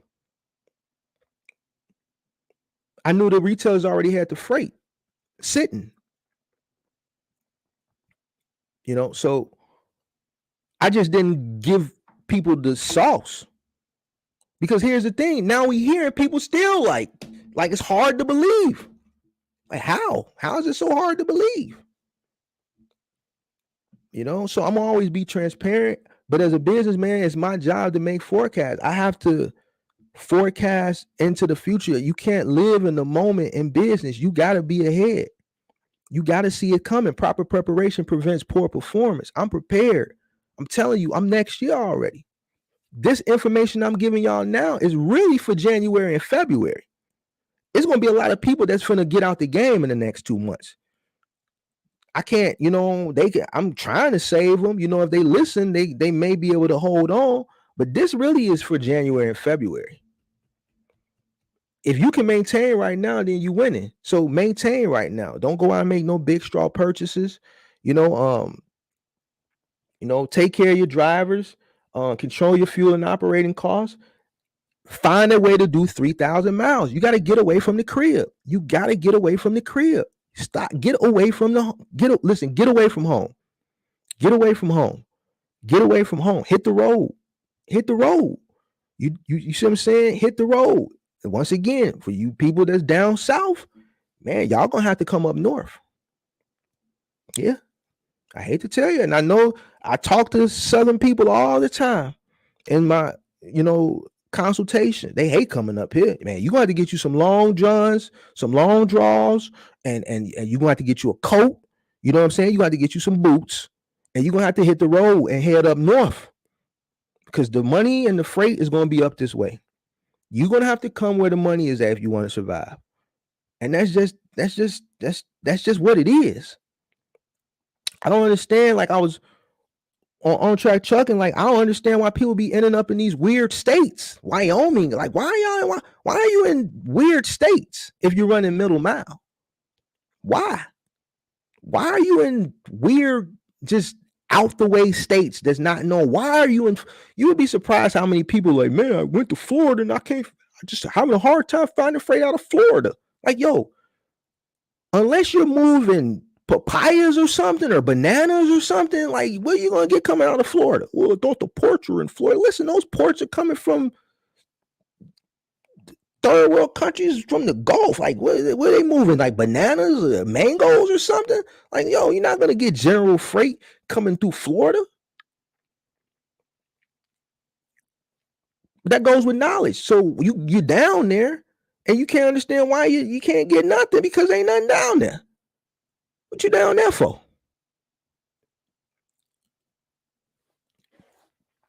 You gotta do the knowledge, man. You gotta do the knowledge.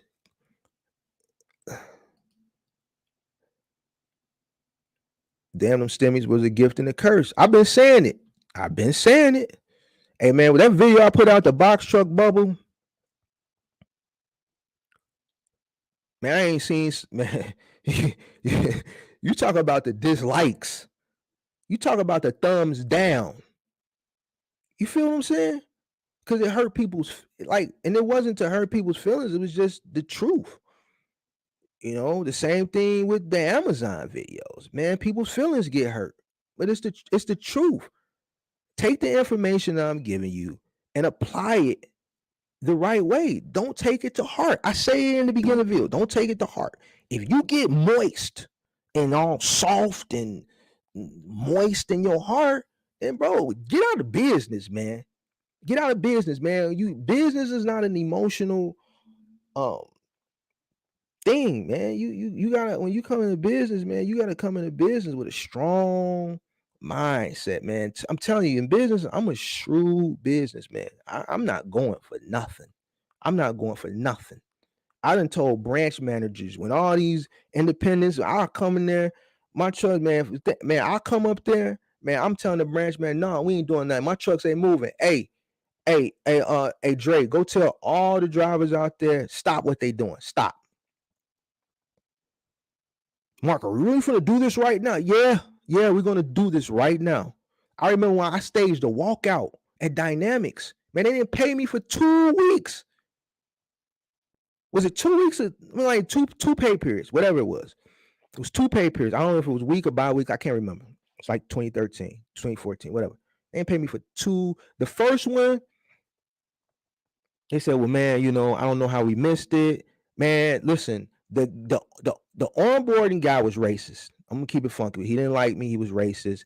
Don't even know why he brought me on. Probably brought me on because I could supply the trucks for him. They were in dire need. Those guys were failing at this branch here in Chicago, and they were looking for anybody that had a bunch of trucks that could save that account because they were failing. For some strange reason, he always forgot to pay me, my company. I'm running all these trucks. Imagine how much money it's costing me to operate a bunch of trucks doing IKEA for the morning run and doing the 5 to 9s. Listen, they missed 2 pay periods for me. They owe me $28,000. All right. So boom. Each time I ran my payroll, I still had to pay my guys out of my pocket.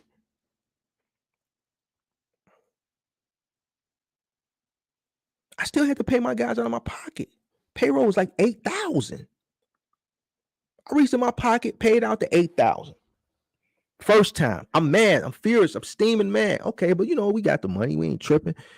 Whatever. This is a new contract, man. Maybe, I don't know. Happened the second time. Now I'm mad. All right. We're going to stage a walkout. So what happened was the guy who I was dealing with, I couldn't deal with him no more. He got up to the big boss. And he was like, man, you're just going to deal with me from now. Unfortunately, the way payroll or payment works, settlements work, it's coming from Dallas. Dynamics corporate office is in Dallas, Texas. We'll see if we can get them to overnight or wire you the money. This is on a Friday. Sure enough, I didn't hear from nobody the rest of that day. Monday comes around. I'm like, yo, what's up with this money? Man, I just got off the phone with Dallas. They said, man, they're gonna make sure it's on the next settlement. I had to wait. But the point of this story is I staged a walkout. Like, my guys were there, the trucks were there in the dock. I said, don't touch nothing. Don't touch nothing. To the point where this guy got so mad, he turned red. He had to go get the boss. I never met this boss before, the branch manager at that time. His name was Mike. And he said, man, from now on, you're going to deal with me. I didn't know. This is ridiculous. You definitely should be getting paid. And I just, you can't, man, you just like these. And what I'm talking about, going back into the video, what I was saying earlier, people will prey on you. People will prey on you. They will take advantage of you in this industry, whether you're running final mile, whether you're running middle mile, and you got to be strong and you got to stand on business. Don't let nobody mistreat you. Don't let nobody take advantage of you.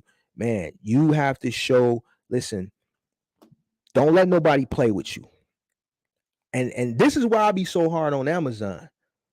And I know people don't like it. Amazon be playing with people, man. They be playing with people. And you can't let nobody play with you in business. You know what I'm saying? You can't let nobody play with you in business, because if they play with you once, they're going to play with you again. And sometimes it's better to just walk away. You know what I'm saying? Know your worth. Know your worth. Know your worth. Know your worth. But them stimmies, it was a gift and a curse. A lot of people took that stimulus money and they didn't do right by it. They, you know, took the money, and some people may have had good intentions as far as, I'm gonna take this money, I'm gonna invest in something, I'm gonna build generational wealth or whatever the case may be. And that money gone. They got into a business they didn't know nothing about. They didn't do the knowledge, they didn't do the due diligence, they didn't hire a qualified mentor or qualified coach, and they succumb to their ignorance. And when I say ignorance, I'm not speaking in a bad way. Ignorance, not knowing, you know what I'm saying? And that's, it's not nothing wrong with that. It's just a lesson learned. It's a learning lesson. You know what I'm saying? I don't know if people will ever get a chance like that again. I don't know if in my lifetime you'll ever see the government just pushing out that type of money again. So hopefully people that did take that money and invested into a business, they're thriving, but a lot of people aren't, especially people that got into this lane. Rapid fire usually a good time for people in the trucking business to go on vacation because business is slow. Exactly. Most people in January for in retail, you can see a lot of retail corporate managers go on vacation. People in trucking go on vacation. This is like the best time to take a vacation because it is very slow. You know what I'm saying? So instead of sitting somewhere slow, being frustrated, might as well take that time and go on vacation and unwind and get yourself ready for the next three um, quarters of the year. What's the normal average rate per? What's the normal average rate per mile for a box? I say right about now, honestly, and I'm just speaking from what I'm seeing, about $1, maybe 40 to about maybe $1.75. You got semi trucks running at $2 and something a mile. So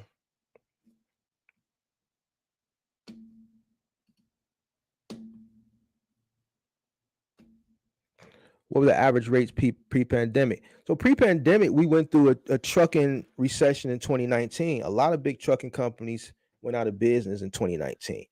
That's another thing, guys. Like, this is not the first trucking recession. Like, we had a trucking recession in 2019. You can research it. You can do your Googles yourself. So, and this was prior to a pandemic. A lot of big trucking companies went out of business in 2019.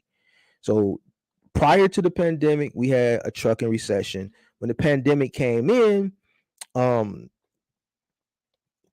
with stimulus brought a lot of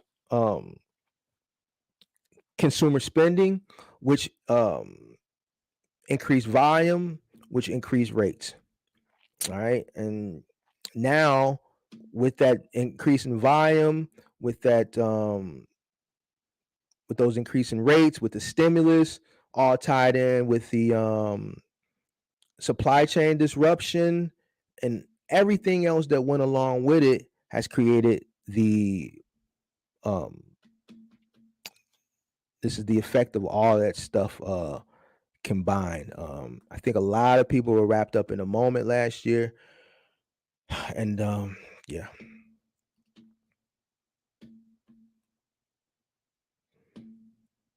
Well, somebody told me who said the day after Thanksgiving. I did go watch that video. Shout out to them. Whatever. I'm telling you, who gonna see the pickup after Thanksgiving? It's not gonna be middle mile. Listen, it's gonna be final mile. It's gonna be people dropping off packages at people's home. It's gonna be people dropping off packages at people's doorsteps. It's gonna be people dropping off packages, UPS rather, FedEx, USPS, Amazon DSP, and gig app people. Gig app people finna make a killing. Gig app people finna make a killing, guys. It's still gonna be weaker compared to a normal peak season, But the volume is going to pick up. But a lot of people who are, the majority of people who are in the box trucking, they run middle mile. And that phase, that your peak season phase is now, was October, now going into like about November 15th. You know what I'm saying? That's that middle mile phase. It's now. Last year it was running because of volume, because of stimulus. So the volume just never slowed down. It was just constant volume. So it wasn't even really a peak. It was just like this all year.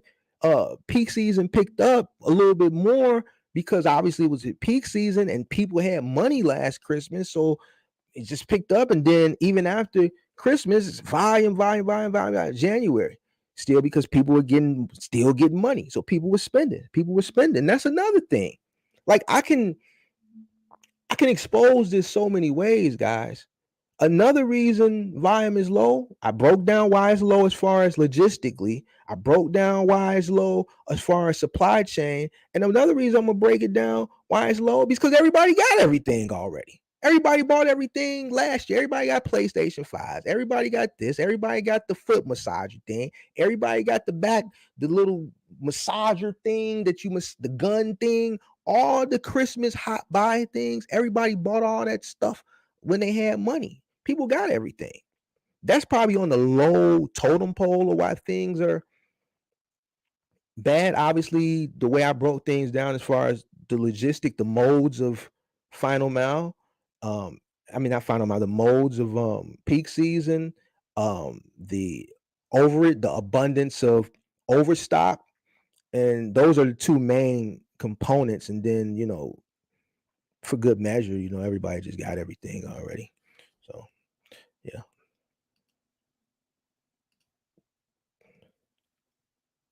You love holding information. And so this you the guy that came into my comments. You came into my comments and said, Mark don't care about us. Mark done made his money. Mark has been in the game. He don't keep it real. What? No, you didn't say you don't keep it real. Hold on. I'm going to read what you said. Because I want to know why you said it. And I ain't mad at you. I'm just curious to know why you said this, because I disagree with you. I totally disagree with you. I think I'm probably one of the most transparent people on here. I give people the knowledge. Now, whether the people take heed to the information, that's not on me. If I tell you peak season gonna be garbage, it's gonna be garbage. Now that's up to you to take my word for it or not. You know what I'm saying? But I gave the information. Now, as far as how I expounded into it with the way I felt like people could receive it, without trying to go over people's head. I can expound on it now because we're living in times. So I can break it down. But guess what? I got pushed back on it when I did those two videos. So I could break it down to you a million ways. I'm breaking it down to you a million ways now, and people still just find it hard to believe. But I want to know why you feel like, and I ain't tripping. I love, constructive criticism. I invite the constructive criticism, but I just want to know why you feel like, I just want to be not politically correct. I just want to, hold on, let me see. Here you go. The live stream we did with me, Cruz, and Big Vic. This is what you wrote. The thing about Mark, he already did his time. He already stated he's retiring soon. Therefore, he can care less of putting sufficient energy to help the box truck community. All he care about is making money off YouTube, just sharing snippets of logistics resources, which is fine. My problem with him is he act like he's for the box truck community, all hearty when he's not. There is no problem exposing people or sharing the rate of your loads if you like. The thing I love about Motivation Box Trucking, he's going to literally show you and not just talk about it. Mark's mindset will give new truckers the illusion they can make a lot of money but don't show you. Unfortunately, once the new truckers come in the game, all they remember you saying is you can make such and such, but they didn't see how you did it. As a result, these new truckers start booking poor low rate and just being desperate, trying to figure how the world can make a lot of money. Knowing it's fraud out here and don't put 1% and pointing out the scams shows how selfish you are. How are you a mentor when you don't disclose significant information to your followers? However, you do excellent job sharing general information. I want you, matter of fact, hold on. I'm gonna drop this link. And I ain't tripping. That's constructive criticism. You know what I'm saying? It's constructive criticism. I'm gonna drop this link and I'm inviting you to come on. I just want to have a conversation because I think if you're still in here, just call me Solo. I just dropped the link. I want to know why you feel that I don't care about the community when I feel like I give out great information. There's no problem exposing people. I'm not here to expose people. I'm here to give out people information they can use. All right. He's gonna literally show you. Mark's mindset will give new truckers the illusion you can make a lot of money, but don't show you how. When do I talk about money? When do I say this, that, and the third? When do I brag about bread? When do I do that? I'm telling you people how to avoid going out of business. If people don't listen, how's that my fault? I'm not finna do what other people do. I'm not here to call people out. I'm not here to troll people. I'm not here for none of that. I'm here to give people valuable information. So I just dropped the link. I mean, I'm inviting you to come on, Mr. And I didn't forget. If you still in here, just call me Solo. There go the link. You ain't got to come on. You could just put it in the comments. Why you feel that way? I don't feel that way. I don't think a lot of people feel that way. I give great information. I get great information. How am I not for the box truck community? How? My most expensive consultation is $199 for an hour. I don't have no 4,000, no 5,000, no 6,000, no 7,000, no 8,000, no 9,000, no 10,000, nothing. I don't have nothing thousand. Nothing. I'm just curious. Come on up. Come on up to the stage. There go the link. You ain't got to come up to the stage. I'm just curious to know why you put that, because that's not true. It ain't true. What did he say? Unfortunately, once new truckers come into the game, all they remember you saying is you can make such and such. When do I talk about making such and such? Let's go look at my last few videos. During an economic downturn may be the best time to start your box trucking business. That came out today. The last video, this will take your box truck business to the next level. The video before that, why curbside final mile may be a better option than middle mile. Before that, how your box truck business can make more money with logistics companies. Before that, 5 guaranteed ways to succeed in box trucking. And that was a motivational video. Before that, why all the disdain now for Amazon Relay? Before that, can Amazon live without UPS? Like, where is the cap? Where am I talking about? I just made $50,000 with my box truck. I don't do that. Yeah, I remember. I don't forget nothing. You're the only person that went into my comments and said bad things. I don't get bad comments. I get uplifting, positive comments. But a lot of the stuff you said in this ain't true. It ain't true. So, of course, I remember. You're the only person who left a bad comment ever. So I'm just curious to know why you said it. You know what I mean? Now, if you rock with someone else, that's fine. But don't, you know what I'm saying? I just want to know if you're going to say this, you have to have, it has to hold merit. It has to be valid. It has to have validity behind it. There's no validity behind this. You know what I'm saying? There's no validity behind this. It's not valid information. So I'm just inviting you on if you're willing to come on. If you don't want to come on, that's fine too. But I just read this. So all the content I make is selfish. You think, hold on, let's say all he care about is making money off YouTube, just sharing snippets of logistics. What you think I make off YouTube? What you think I make off YouTube? YouTube can't even cover my mortgage. Real spit. This can't even cover my mortgage, man. For real. This is to help people, man. If I really wanted to make money off YouTube, I think I've shown and proved that these people that's charging $10,000, I guarantee I could blow them out the water, and I should be charging 20. I went against everybody and called peak season. When everybody was talking about me, laughing at me, putting stuff in other people's comments, saying this dude is crazy. Now look, now people recanting, backpedaling, doing everything else. People still saying it's going to be a great peak season. How? So here's a guy that's made 4 major calls. If anybody should be charging $10,000, it should be me. But I ain't. So how am I not here to help? How am I here to make money?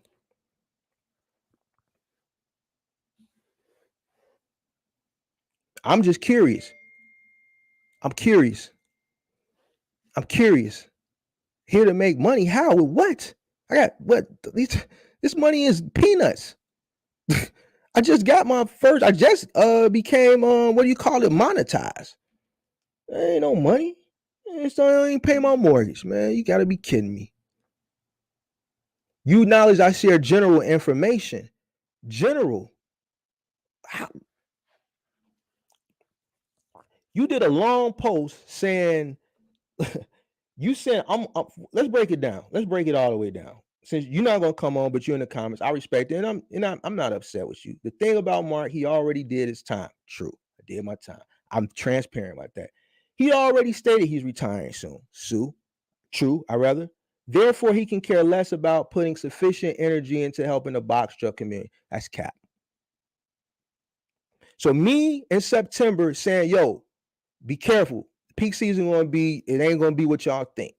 Followed up with a part 2. That's not putting good information out. That's not warning people. Now, of course, people didn't believe it. You don't think that's good information? Me explaining in the box truck bubble, breaking that down, explaining what's going on, why it's going on. Me doing the 5 stages of growth, doing a full PowerPoint presentation for 4 hours on a live. The 6 stages of scale, putting that PowerPoint presentation, me taking my time out my day to build a PowerPoint presentation, to come here and present it for 3 to 4 hours. You don't think that's time out my day? Do I get paid for that time? Or do you think that, or am I not helping people? That's why I'm saying it has no validity. You went and you put a Bible scripture thing because me, Cruz, and Big Vic was on, and clearly you're a fan of one of them. I don't know which one. You know what I'm saying? But that's fine. But you can't come and say all this stuff and it's not true. It's not true. So if you go look at my lives, you see all those PowerPoint presentations where I'm presenting, I'm breaking stuff down for hours. That's not putting energy to help out the box truck community. I don't see nobody else up here putting together PowerPoint presentations. I see people getting on here talking, and they go off live. So early in the day when I'm putting PowerPoint, typing stuff out, dragging pictures, doing this, uploading this stuff to the stream to present, that's not helping out the box truck community. Let's continue. All he care about is making money off YouTube. We know that's cap. I ain't made no money. Come on, this thing ain't cover my mortgage. I only made one payment so far, and that was $397. Whoop-de-doo. I spend more money on groceries than that. And I live alone. But I eat organic. So, organic food is healthy. You know what I'm saying? What else we got? There is no problem exposing people or sharing the rate of your lows if you like. Clearly, you don't watch me. And see, this is what I'm saying. No validity. I run final mile. If you watch me, you would know that. So what rate of lows you want me to share? See what I'm saying? And then as far as exposing people, I don't come here to expose. I come here to educate and teach people. The time that I could be spending calling people out for scamming and stuff, I could be spending that same time putting a video together that's going to give someone value so they can learn something or prevent them from doing something that they shouldn't be doing. The thing, so you're a fan of Cruz. The thing about motivation is he's going to literally show you and not just talk about it. You put that in capital letters. So that's why I said it like that. I put my academics voice on for that. Well, that's him. He's showing you his money. He's showing you all his personal stuff. That's what he wants to do. That's fine. I don't have to show you what I do. My knowledge speaks for itself. I think at this point now, with the information that I've given and the forecast that I've done, people like, yo, dude know what he's talking about. I don't have to like show you with money and things, and I don't have to do none of that. My knowledge speaks for me. Mark's mindsets will give new truckers the illusion you can make a lot of money, but don't show you. I don't know why I gave you that illusion. You ain't seen me in my personal vehicles. I don't show you, give you a tour of my condo. I don't show you none of my assets. I don't show you none of that. I don't show you my bank account. I don't show you none of that. So what illusion do I get? I purposely don't do that stuff. I purposely don't market myself like a lot of these guys that are charging you $10,000 standing next to G-Wagons and Bentleys and stuff, talking about they selling you a box truck course. Why they not staring at a box truck? I don't do that. What else? Unfortunately, okay, I read that. Booking, poor low rate. I see you talking about a lot of stuff that don't pertain to me. I'm a final mile moving guy, dog. Knowing it's fraud out here, and don't put 1% in pointing out the scams. I did a whole live showing the scams. I did a whole live showing the scams. I didn't point nobody out. I just put the scams out. Once again, I'm not on here to call people out. That's not what I'm here for. I'm not the box truck police. I ain't the box truck police. I'm not that. I did a live showing you. If Buddy want to do that, fine, let him go do that. I'm not here for that. I know the information that I'm getting out is very valuable. And that's what I spend my time on, putting out valuable information.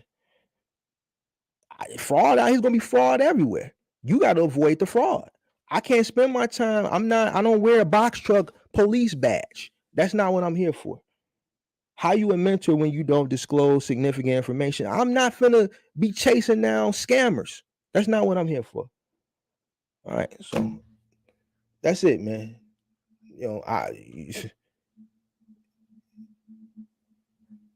That so if you still in here, break it down to me. Break it down to me. I got upset when you threw Cruz under the bus. I didn't throw him under the bus.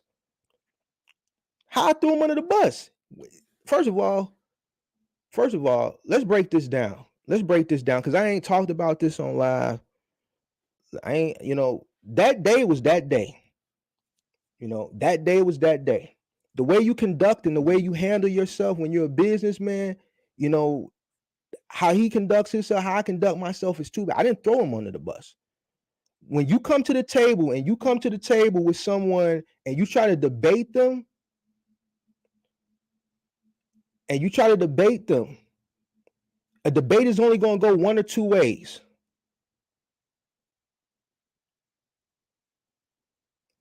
It's either going to go this way or it's going to go that way.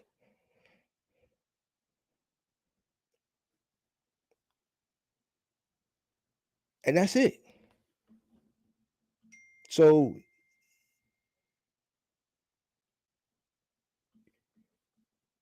even coming here tonight, you just said, man, you tried to crack a joke. What is this joke? Where's this little joke?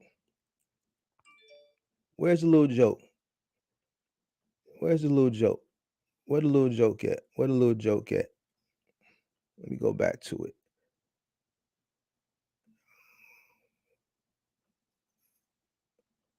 Here you go. You love holding information back. I don't hold information back. I give everybody the sauce. Now, how you take it is how you take it. And that's just that. That's that. So you got mad. I appreciate you being honest. So it is what it is. I appreciate you being honest. You got mad, but man, you can't get mad because I didn't come there for a debate. I came there to talk about peak season. Debate gonna go one way or the other. I ain't throw nobody under the bus. I took care of my business.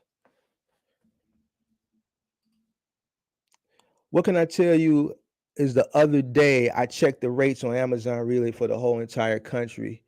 Results 3,655 loads, average $2.27 a mile, payout 329.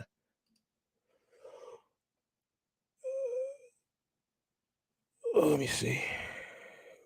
There's Amazon stuff. Let me see. But we all good though. It's the shiny object syndrome.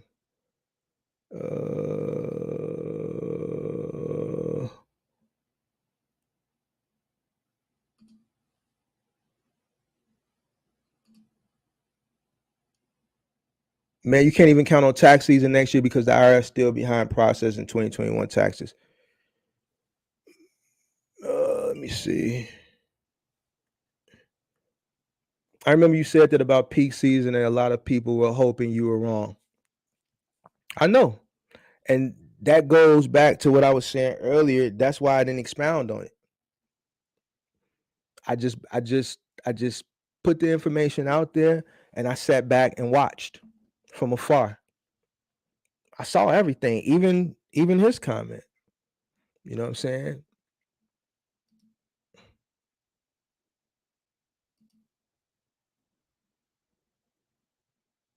The ports are more for semis than box trucks, aren't they? Yes. So so when a container comes in on a cargo ship, they're stacked. Crane unstacks them, stacks them in the yard, and then they take the crane and they set them on the chassis of a semi truck, and then usually the semi truck will run them to a rail, intermodal, and then from there, it's distributed. Most companies use intermodal because it takes longer, but it's cheaper. Excuse me. Running intermodal throughout the country to where they need to go, and then from there, another truck picks them up from the rail yard, and then they take them to a warehouse fulfillment center, and then from there they go final mile to a retail store or to a person's doorstep. So you're right. Amazon do be playing with us. Let me see. Amazon has just entered peak season, tons of loads, but rates are still about 60% of what they were earlier this year. Oh no. Well, I don't know. I know the rates are gonna not be nowhere near what they were last year, but as far as volume, is this middle mile volume or are you talking about final mile volume? Amazon has the freight, but the final mile that people are looking for, you're not gonna see that.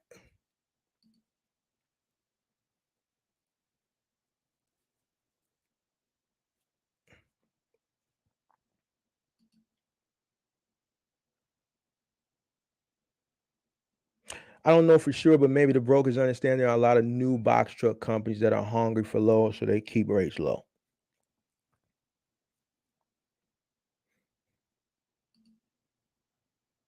Appreciate any and all information you give when you give it, though you are not obligated. Much gems and jewels. Appreciate it. Amazon loads are lackluster because of saturation. Loads disappear as soon as they show up on the board at non-peak rates.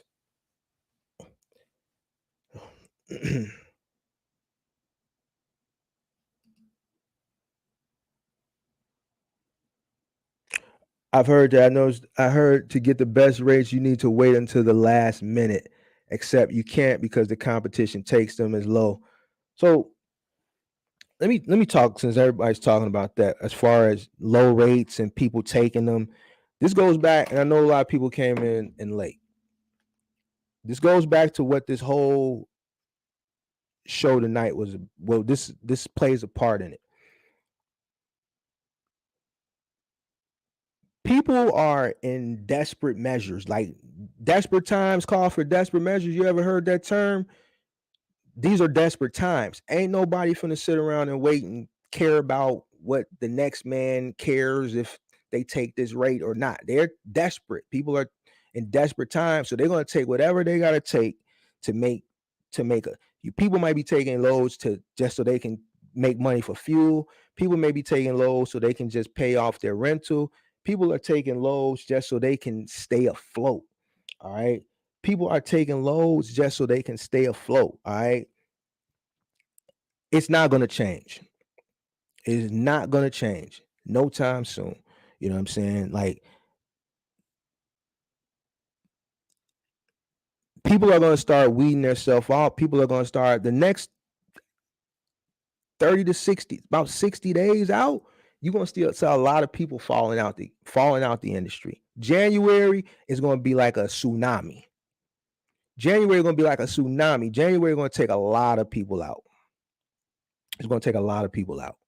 And as it gets closer to them, as people get desperate, they just going to start doing what desperate times calls for desperate measures, man. A lot of people operating at a loss. A lot of people are running at a loss. And I think people need to focus more on what's in front of them. And like I gave the sauce earlier, like, man, a lot of people don't want to come up to the Midwest. I mean, if you want to make the money, and I know it's a lot of people on YouTube, because I look at the analytics. A lot of box truck YouTubers are in that southeastern, southern region. It ain't too many when I look at the analytics of people that watch the videos, at least my content, Midwest, West, very, very minimal West. Mostly that south, southeast region. And when I ask people, like, man, why don't you want to? I don't want to go. Well, you come up to the Midwest, man. It's cold up there. Like, what do you expect? You got to go to where the money is at. So, man, a lot of people are going to succumb because they don't want to move around and they don't want to go to where the money is at. Listen, the truck is the truck. You got to take the truck. The truck is the office. The office can move. You got to take the office where the money is at. He not going to hit the link. Yeah, I know this. I know he not going to hit the link. Great info indeed, Mark. Appreciate it. LOL, you remember. I remember. I see and I hear everything. I see everything. I acknowledge you shared general for information. I appreciate you did acknowledge, but you admitted, you said what you was mad. It's all good. General, who else breaking this shit down like man, D Walt. Appreciate that, man. Man, that's what I'm saying, man. Who be breaking this shit down like me? I purposely, like, I like listen, I don't want to be like nobody else. Peak season is right now. Everybody gonna make their peak season videos. I'm telling you, you ain't gonna see a peak season video from me. The most you gonna hear about peak season is me talking about it on here when people ask questions, because it's peak season. People gonna talk about it. You know, I made a call and obviously I was right, and people telling me, you know, saying, man, you called it. Okay. But like, as far as me making a peak season, and this is just to dispel with what you were saying, Solo, I'm not making no peak season video. I don't have to. And if I was really into this for the little kibbles and bits, peak season is the trending topic. I put peak season in the title, people gonna run to it. I ain't got no peak season video and won't make one. Don't plan on making one. It's just like I said, I don't know when you came in, but man, I'm in next year already. My content that I'm talking now is to help people in January, February, and March. I did peak season in August and September. Go back and look at the dates on the video. I'm always ahead. I exercise the 5 P's. Proper preparation prevents poor performance. I'm properly prepared. I already knew what peak season was going to be like. I ain't thinking about peak season. I'm next year sometime. I'm damn near by Easter somewhere mentally. I really don't get why people are so slow that they have to give someone $2,000 for a mentorship. It's box trucking. It's not rocket science. Some people are just really slow and naive. Well, here's the thing. I believe coaching and mentorship is okay, but I think there's certain levels to when you can charge a certain amount of money. I think once you get a certain amount of tenure and you become this big icon in an industry and you've shown and proven and you get to a certain point, I think your rate can scale with your tenure and your knowledge base. All right. I think a lot of people are charging a lot more money than what their knowledge base, than what their knowledge. A lot people are charging a lot more money than what their knowledge base can bring value to whoever the consumer is that's coming to them for mentorship or coaching. I feel like, and I'm being honest. I'm being honest, and I'm speaking in general. I'm not speaking to anybody on YouTube, because some of these people probably in here watching right now. You know what I'm saying? I know they is, because it's strange how um um forget it. It's I feel like I can, somebody texted me. I feel like I can charge a lot more money. I know my value. I've shown my value. I've proven my value. And yet and still I don't. I'm not saying that one day I won't, because things like that drive a person to be like, well, you know what? Since people want to come and say certain things, I might as well. You know what I'm saying? So I feel like people's price point should equal their knowledge base, their knowledge level. And I just think some people just charging more than what they're probably worth at the moment. It's nothing wrong with charging if you have a knowledge base, but you still have to be transparent to the person that's buying into your course or your um or your consultation or your mentorship program. You got to be transparent with them. And then when I talk to a lot of people that come to me for consultation, because the only thing I do is consultation. I don't have a mentorship program. I don't have a mentor. I don't have a 30-day or 45-day or 60-day. I'm thinking about doing one, but I don't know if I want to give that much time to. I don't know, because once you do that, you have to be available to give people time. And I just don't have that availability. You know what I'm saying? I'm okay with the little 1 hour, 30 minutes, 15 minutes for right now. I may do one because people keep asking me for it. You know what I'm saying? But then I would have to give up a lot of my time, because I would have to be available for people. You know what I'm saying? So I'm saying, when you're going to charge X amount of dollars, that's fine. But I think your dollar amount should equate to what your skill set is. $10,000 for a person that's telling you they've only been in the industry for 1 year, to me, that's ludicrous. $20,000 another guy's charging. You know what I'm saying? And they're telling you this, but people are buying it, and then they get mad. They don't get value. It's a learning lesson. Then they come to guys like me or whoever else, and they're upset. And you know what the first thing I tell people? Well, they only been doing this for a year. They say, yeah, I know.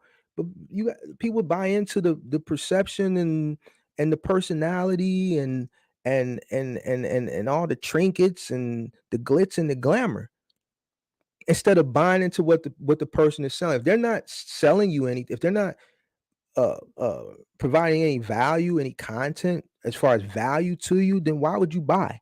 If they're telling you, let me show you how I made, click the link and buy. So that's the risk that they're taking. So I can't really get mad at the hustler. And that's why, like, him and other people get upset. I don't get mad. I can't get mad at the hustler. You can only get mad at yourself. If I go play 3-card Molly on the Vegas Strip, knowing that they out here scamming me, and I lose my money and I see the scam, I can't get mad at nobody but myself, because I know they out here hustling. I know 2 or 3 of these people working together. Yeah, he making it look easy. She keep winning, but they working together. So I can't get mad at them. I can only get mad at myself, because I shouldn't be out here gambling on the street with street hustlers anyway. I'm going to get hustled.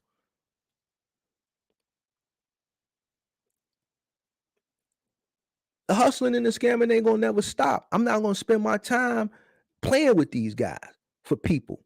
So I'm going to continue to say, nah, this is not what I'm here for. Every time somebody say, why don't you call these people out? No. That's not what I'm here for. I'm here to provide content, valuable content, so I can help people. Now, the people that pick up on it, great. The people that want to overlook it and hope and pray and wish that I'm wrong, great too. You know what I'm saying? It is what it is. But yeah, I think if a person, I spoke to a young lady yesterday. I think she's in here. I think she's in here, and I gave her great, valuable information because the information that everybody else she was talking to would trying to get over on her. Every person that she talked to, she told me, I said, no, that's not right. They were trying to get over on her. And I said, no. So if I wouldn't have told her that, she would have continued to be out here trying to find her way lost. And everyone that saw, and I could tell, that she was frustrated, and she's in here now. She's in here. I saw her name come down, and I could tell she's frustrated, and I could tell this has been a rough 2 months for her. But because I was raised with certain morals and certain values, I'm not going to take advantage of this lady when everybody else is trying to take advantage of it. I told her what it was. But if she wouldn't have come to me for that coaching, that mentorship, she would have still been out here lost, because everybody that's seeing she's green is taking advantage of her. So in that situation for her, it worked out. So I think it's cool if the price point is right.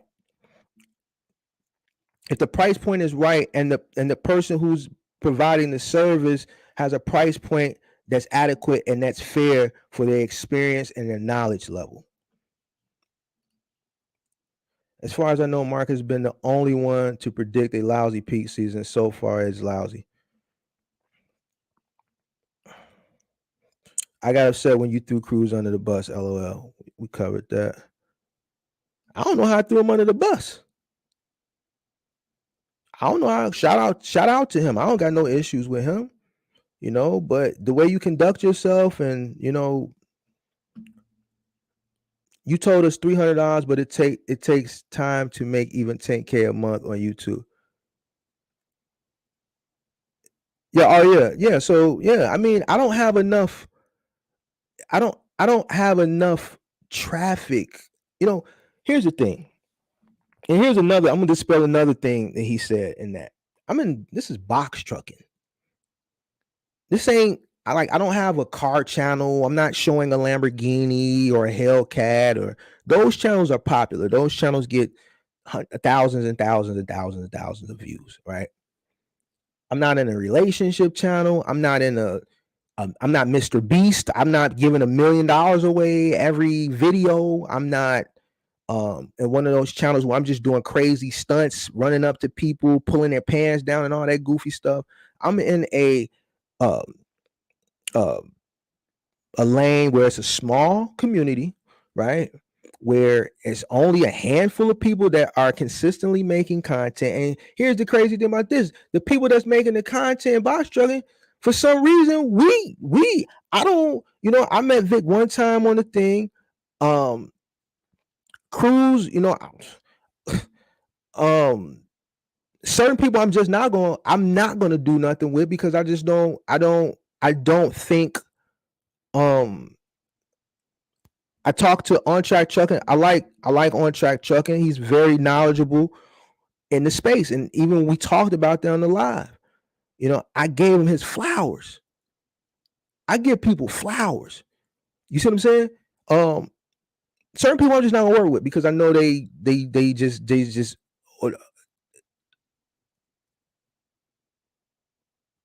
misleading people for the money.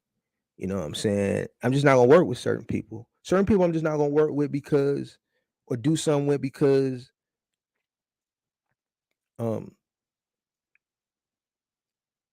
my approach and the way I, present content may be totally different from, like, a lot of people have an optimistic approach on things, and that's fine. But here's the thing. I'm not going to sit up here and tell people to keep the faith, keep the faith, keep the faith, if I know it's not what it is. I'm going to tell you what it is. It's business. I'm a Christian. I believe in God and things of that. It's like my mama always told me, we're gonna hope and pray for the best, but we're gonna prepare for the worst. I'm always gonna be prepared.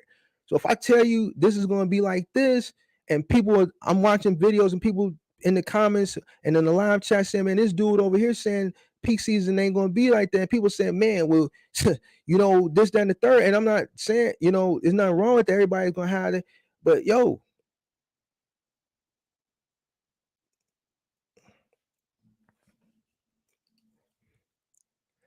other YouTubers got the game twisted because, like you said, everyone was focused on just one aspect of the bag. I always say don't put all your eggs in one basket. I always say don't put your eggs in one basket. I always say don't put your eggs in one basket. But it is what it is. I say what I say about Amazon.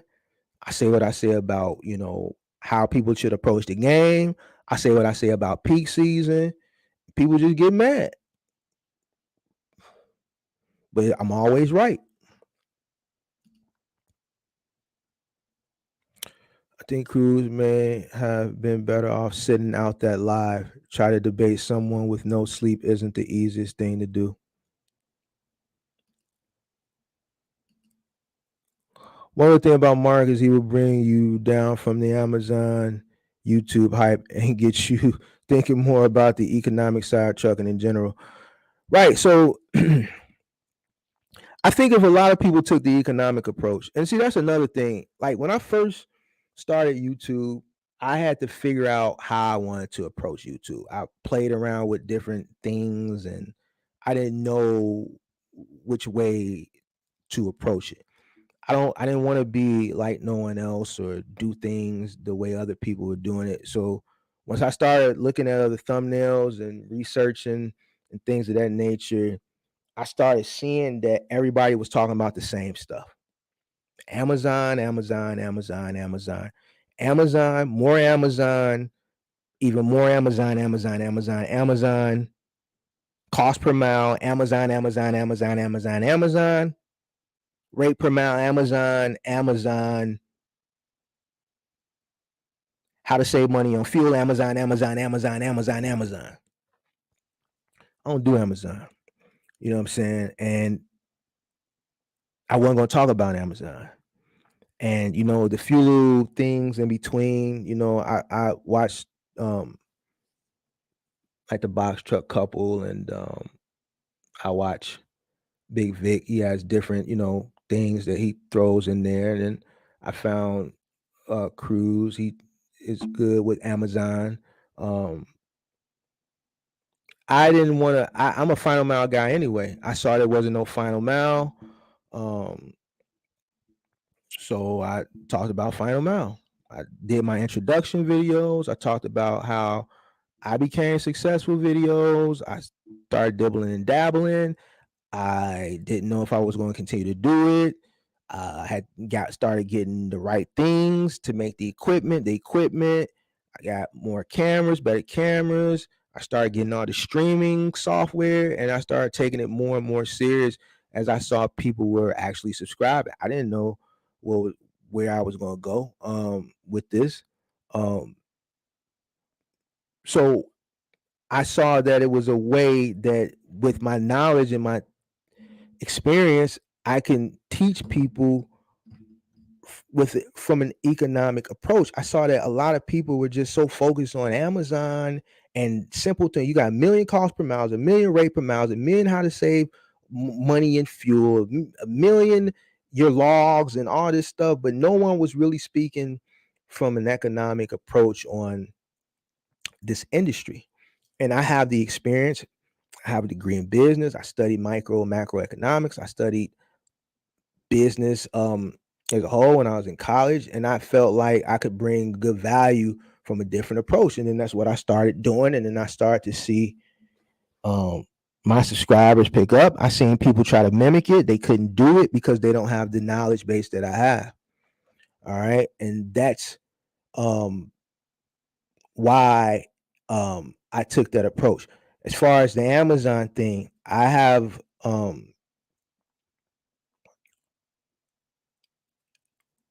I think people think Amazon is the end all be all, and it's not. Amazon is going to hurt a lot of people in the long run. All right. And when you put all your eggs into one basket, you end up getting hurt. You know what I'm saying? Amazon has a track record of doing it. But just like peak season and just like a lot of the other things I call, you tell people things and they just don't want to believe it. And that's a bad, bad, bad character trait to have in business. If you can't take constructive criticism, then it's not good. You know, you should be able to listen to somebody who has, you know, a little bit more experience and maybe at least take the information and look into the information instead of letting the information go in one ear out the other. Amazon, Jeff Bezos' whole business model was built on not metrics, what you think a typical person would build a business of that size. His whole thesis, mission statement, his whole business was built on customer satisfaction. And if you don't believe me, go back into the 90s, go on YouTube, look at some of those old Jeff Bezos interviews from the 90s. He was the man of the year, people man of the year in 1999. He did a bunch of interviews back in 99. Go look at those interviews. And in all those interviews, he's going to tell you what his business plan was. Customer satisfaction. He even said it was risky. That's why today, when you order something on Amazon, they treat the consumer, the customer, they treat you like gold. I got so much free stuff from Amazon, and I don't even like going to Amazon. If I can go somewhere else and not go to Amazon, I'll go there first. But if I do go to Amazon, it's times where they'll miss the delivery. I'll call, and they'll be like, we'll ship another one out. If that one comes, you get to keep it. That's what happened to me a few times. Their whole thing is customer satisfaction. 100%. You're always right with Amazon. If you're a customer, and there goes some sauce for you. If they miss your delivery, you call customer service. They're gonna tell you, oh, don't worry about it. It's gonna be some guy overseas. You're going, oh, don't worry about it. We're gonna send you another one, and if that one comes, you get to keep both of them. That's what they're gonna tell you. It's happened to me a few times. Now, as far as employment, and contractors, gives two shits about. That's my issue. And I've said it over and over and over again. And that's my issue with Amazon. And that's why I'm hard on Amazon. I feel like they hold people accountable with metrics for punishment, but no one holds them accountable for a lot of things that happen behind the scene or that people know about. And it's like, they don't hold themselves accountable and they don't hold it's like pointing the finger and like you're talking about a company that has endless dough. If little old Mark can nick a person's wall, my crew nicks a person's wall, and little old Mark, who's not a rich person, can do the morally correct thing and send a handyman or have my crew there because my crews have patch kits there, or me go out and patch a person's wall, why can't they do the same thing when they got endless dough?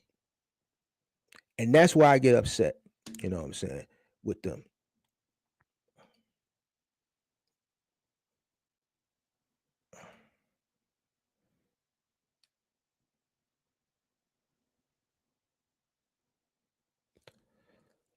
Crews kind of realize the Amazon booth has ended and building a lifestyle around COVID times has come to an end.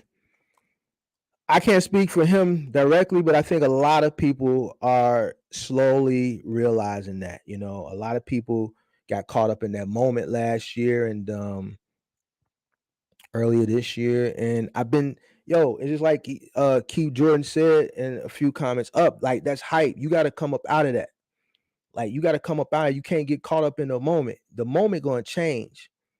And if you're mentally still caught in that moment, you're going to get left behind. And a lot of people right now getting left behind.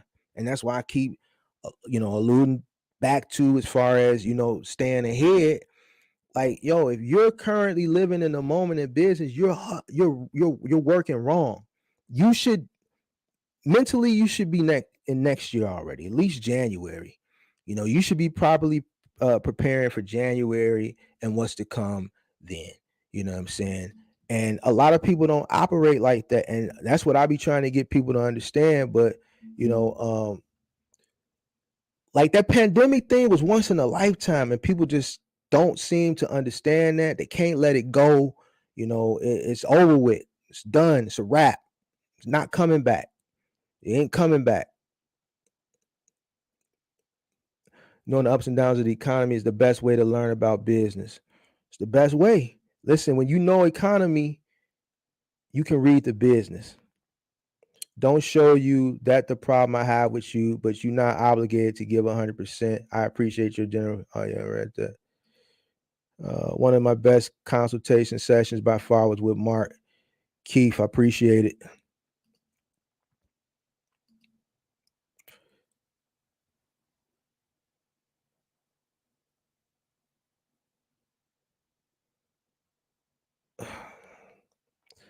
Yeah. Box trucks are expensive now. Box trucks are actually coming down in price. If you got a CDL, you can actually get a box truck for about 15 to 20 grand. The CDL box trucks. Believe it or not, Mark, I F with your content. I appreciate it. Listen, just call me solo. It ain't nothing but love. I can take constructive criticism. And I just I wanted you to expound, and I wanted to dispel some of that stuff you said, because I really just didn't think you watched the content. Like, I don't talk about rates because I don't run middle mile. Everybody knows that. So I think it's certain things you want out of me that I can't or not gonna give you. I'm not gonna When I speak about Amazon and I speak about other things, I speak based on me just having a knowledge base. I've done everything. I haven't never done Amazon, never gonna do Amazon. All right. But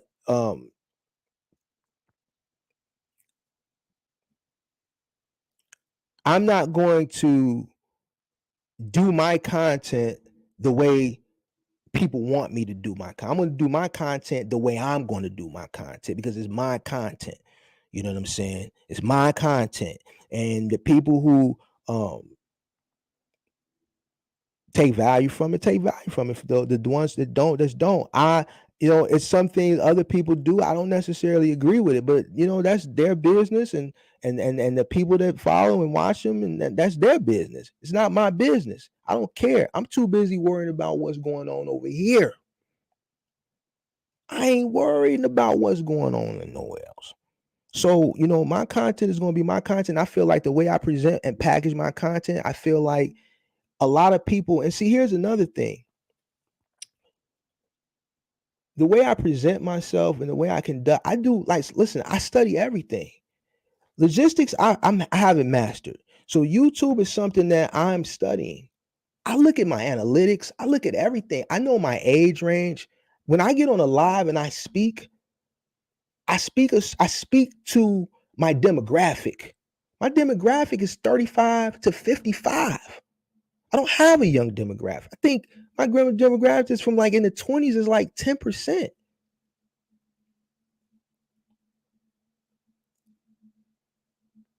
So the content that I put out is packaged for my demographic. Okay. And then on top of that, my demographic is less tenured in the industry. So I can't speak from a point where, I'm speaking all educated and speaking over people's head, because they're not going to get it. I have to break things down in pieces. Sometimes I have to go back and speak on things again. I'm steady having to go back and speak on peak season.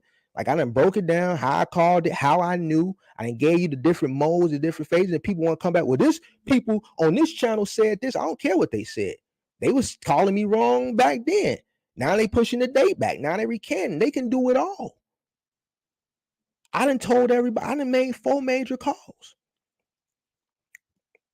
I'm worried about what's going on over here. The way I present my content is packaged to my demographic, an older, seasoned demographic of people who are looking to make money in box trucking, and And I know that they're less tenured. They're just getting into the game, or they're still in their rookie year, or going into their second year. So I have to speak from and I have to teach from an a beginner's perspective. All right. So you may be looking at it like, yo, I'm giving general information when I think is not general information. I think I'm giving people enough information so that they can comprehend it, right? And then if they have questions, um they can ask me the questions, or they can book a session, and then or I'll expound on it again maybe in a live if they have a question. You know what I'm saying? Like I can I could have talked about peak season. When I talked about peak season, I told people what was going to happen back then. I could have broke down the modes and the different levels, and broke down the supply chain, and did a bunch of things, and it would just flew over people's head. I can talk about it now because people see I'm right, and then now they want to know how I knew. And now I break it down and I take the time to explain it. I can't I can't spend too much time on one thing. Now is a very critical time. People are losing their businesses. I can spend a lot of time talking about something that don't matter, or I can spend the time talking about something that's going to help turn a person's business around. You know what I'm saying? So I appreciate it, and I just wanted to know why you said that. Poor work pays good, but it's definitely a cluster in and out. Paying attention to company stock market will tell you what's up in the future. Um, um, mm, I don't know about that. I mean, I the way I can call things in logistics is based on my macroeconomics, my economics education, and because of um my tenure in the industry. If you can last the industry as long as I have, as things time goes on, you're gonna be more and more knowledgeable. You're gonna go through different things. You're gonna see different things, and it just comes with time. It just comes with time. You know what I'm saying? And as far as the stocks is concerned, I've never, looked at stocks and tried to call the industry stock. Like, I mean, I don't see it, man. Maybe one day me and you can talk, and you can shed some light on me how you can call the industry with stocks. I don't know. I can call it with the economy. I wonder if people taking low rates aren't just desperate, but maybe poorly informed too. If they can make more with a postage truck, why not do it unless they don't know? Once again, I think you're in a desperate times calls for desperate measures time period now. I'm telling you what's gonna happen.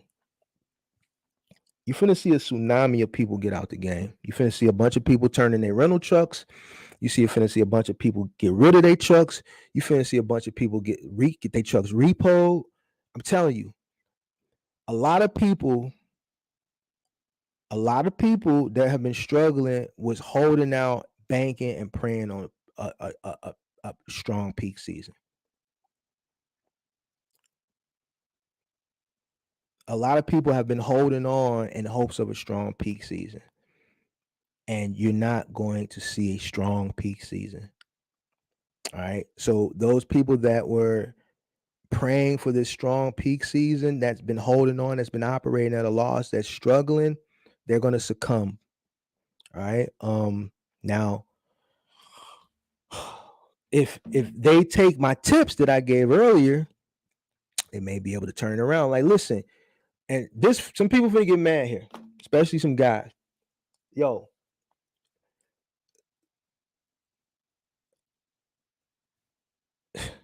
listen, you gotta come from up under that woman, that girl, whatever's holding you back. The only pass I'm giving to a man that don't want to get out on the road, that got that truck, that's struggling right now, that don't want to get out on the road, is if you got school-age children and you are the custodial parent. If you a man and you struggling and you talking about you don't want to get out on that road and get on that road, you tripping. You tripping. You got to do about 3,000 miles a week. You got to do about 3,000 miles a week, and you need to watch your expenses. If you are in an exorbitant rental, you need to get up out that thing now. You can keep holding on. Some of y'all want to hold on for dear life, and I don't know what you holding on for. It ain't like the rate's going to go back the other way. What you holding on for? I'm telling you, it's about to get ugly. You think it's ugly now. You ain't seen nothing yet. Now, I'm hoping, like I said, I'm hoping people listening to me now. If you ain't listening to me now, I don't know. January, I can't help you. Come January, mid-January, I ain't gonna, don't know. Because the only thing I'm gonna tell you then is I told you so. I ain't told you so. I ain't told you I told you so about the piece. I'm being humble about it. You know what I'm saying? January, I'm gonna be like, man, I told you so. I ain't gave people enough sauce. I ain't gave people enough game. I don't warn people enough. Though January, if you holding on, I'm gonna be like, man, that's on you. You know what I'm saying? I didn't know I could possibly make more with Poster Truck doing some research on it. I think some people are charging for mentorships, not necessarily based on the value they bring, but based on what they think they can get from very well-off people, like people that make $100K a year. Yeah, I think,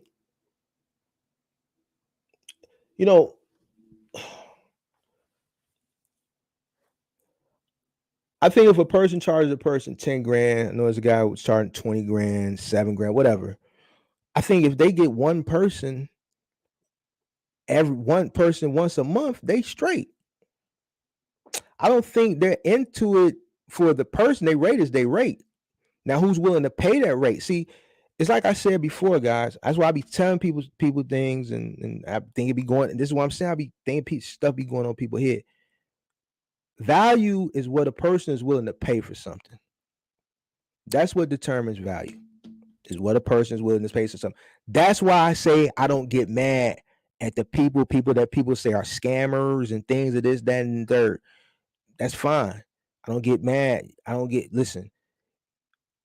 The consumer sets the value. Value is what a person is willing to pay for something. All right.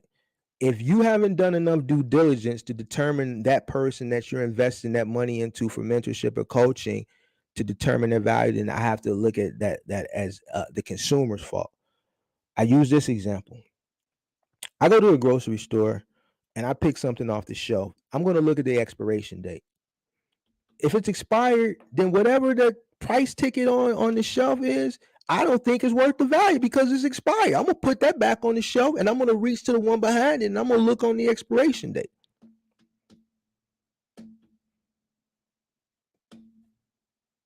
I'm trying to think of another good example. If I used Grant Cardone a few lives ago. We went and looked at some rates that some of these big time coaches and mentors are charging, right? Grant Cardone wants $40,000, right? Right. His wife wants $10,000, right? I don't got $40,000 to invest in Grant, but I got the 10K to invest with his wife, right? And I used this example before. To me, even if I had the 40 to invest with Grant and his wife is charging 10 and they're listing their description is listing their same thing, I'm gonna go pay the 10 with the wife and I'm gonna save that 30. And here's why. Because the value I'm gonna get with Grant, I'm gonna get as much. I might not get all of it, but I'm gonna get enough of it for 10, save my 30, take that 30, invest, because this is the woman that lays with this man every night. So whatever he knows, she knows. And she may not give me all, but she's gonna give me enough to get going. And now I'm gonna keep that 30, I'm gonna go run off with it. I don't think the value that I'm gonna get from me paying him 40, I'm thinking I'm gonna get more value with the 10 because now I'm gonna hold on to 30 and I got 30 still to play with. That's how I look at it.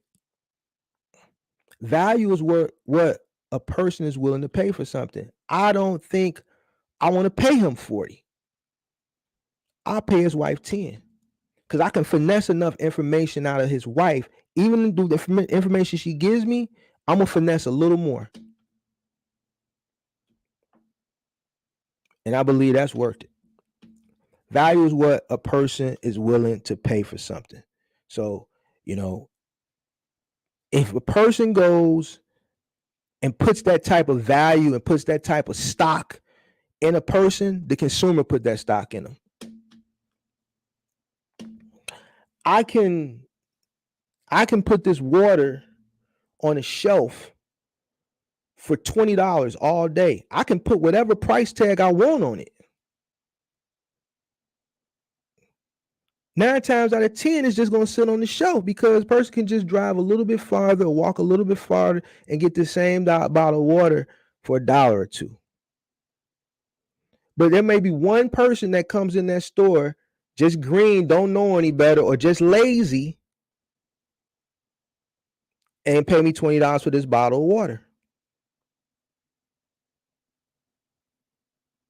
Value is what a person is willing to pay for something, guys.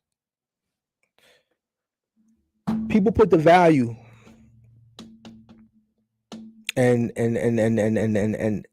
that's what that is. So I'm not gonna never waste my time going after the people. I'd rather just give the consumer a learning lesson like I just gave right now on how to prevent it from happening again. Mark, after your consultation yesterday, I was offered my first low and I turned it down because it was $1 a mile, even in my situation. Where was it going?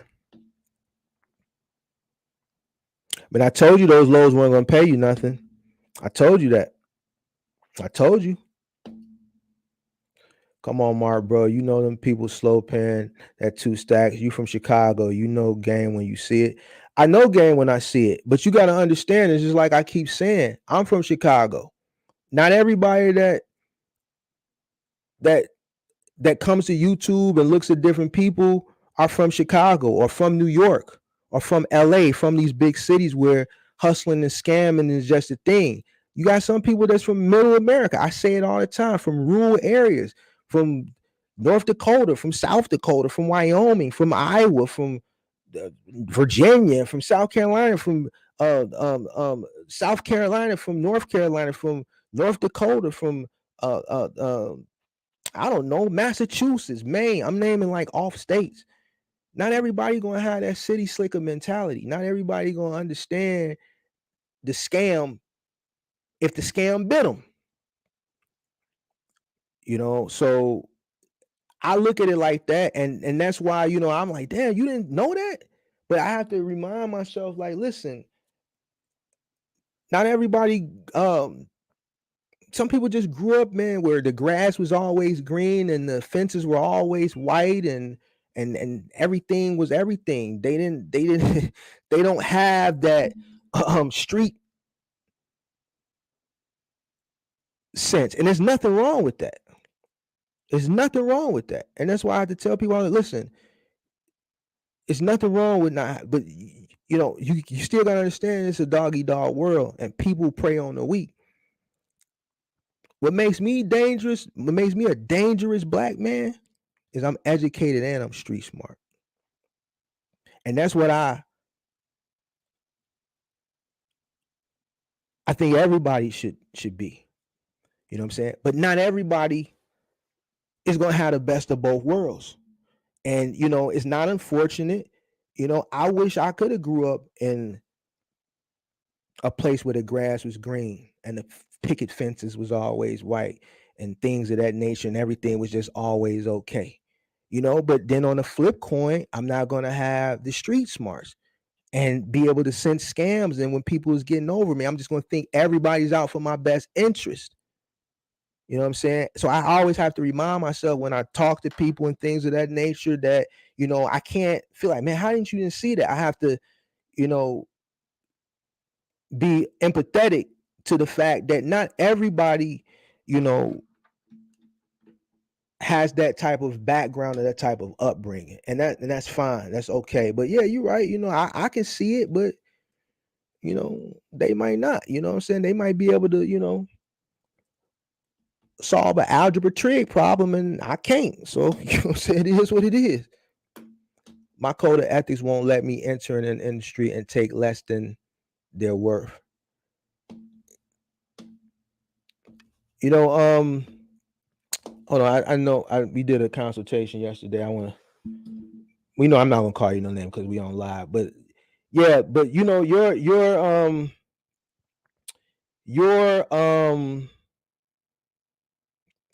we talked about what you need to do. We talked about what you need to do, and you just need to get the wheels in motion, and you're gonna be okay. You're gonna be okay. You just need to get the wheels in motion. You'll be fine. 2K ain't even bad. To be honest with you, I feel like I could like I feel like I could charge probably about 3, 4, 5, probably more. If they charging 10, I'm damn no sure I could charge 10. You know what I'm saying? I know if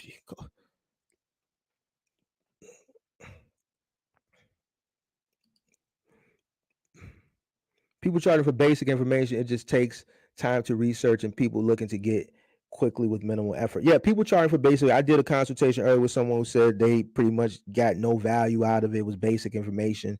And I showed people that scam where they're getting this information from, where they're getting these courses and things from. Listen, guys, in order to really get a full scope and a full understanding of the logistics industry, you got to go to somebody that has, and I always use this word, tenure.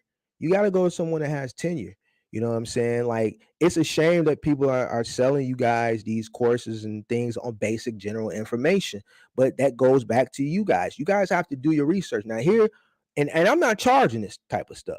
You would think my consultations would be booked all day, every day? No, it's not. I ain't booked. You go look at my calendar. Go to my website. Well, damn, you can't look at my calendar. See, because I'm set up professional. You can't look at my calendar until you actually put your credit card in, and then it'll take you to the booking.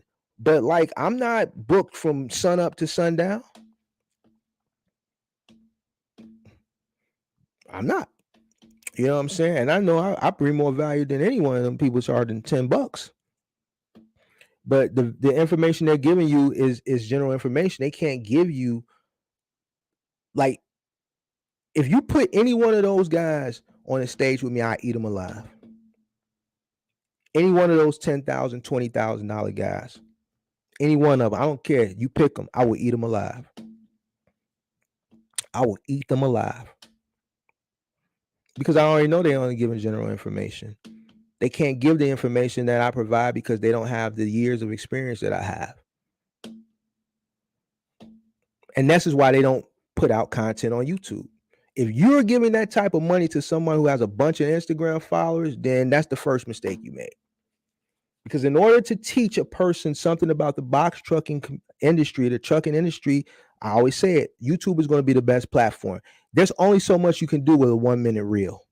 So for 1 minute, this is what you're going to get. Hey guys, let me show you how I made $1 million running Amazon Relay with rental trucks. Rental trucks is the best way to get into the game because you don't have to pay the main. That's the second biggest crock of BS.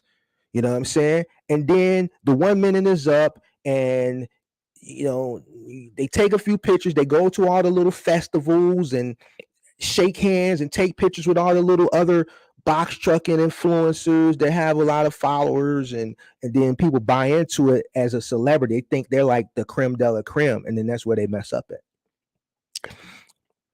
Because here go on Marky Mark with 5,000 subscribers on YouTube with all these years of experience, where you come and you say like, damn, this dude really know what he's talking. God damn, I didn't see him. Why not come here? Damn, I already engaged this, wasting my money. And because really the people that are going to provide you the most value are going to be on a platform that allows them to provide you the value. You can't provide a person value on Instagram because what can the person give you in a 1 minute reel? Or they get on Instagram Live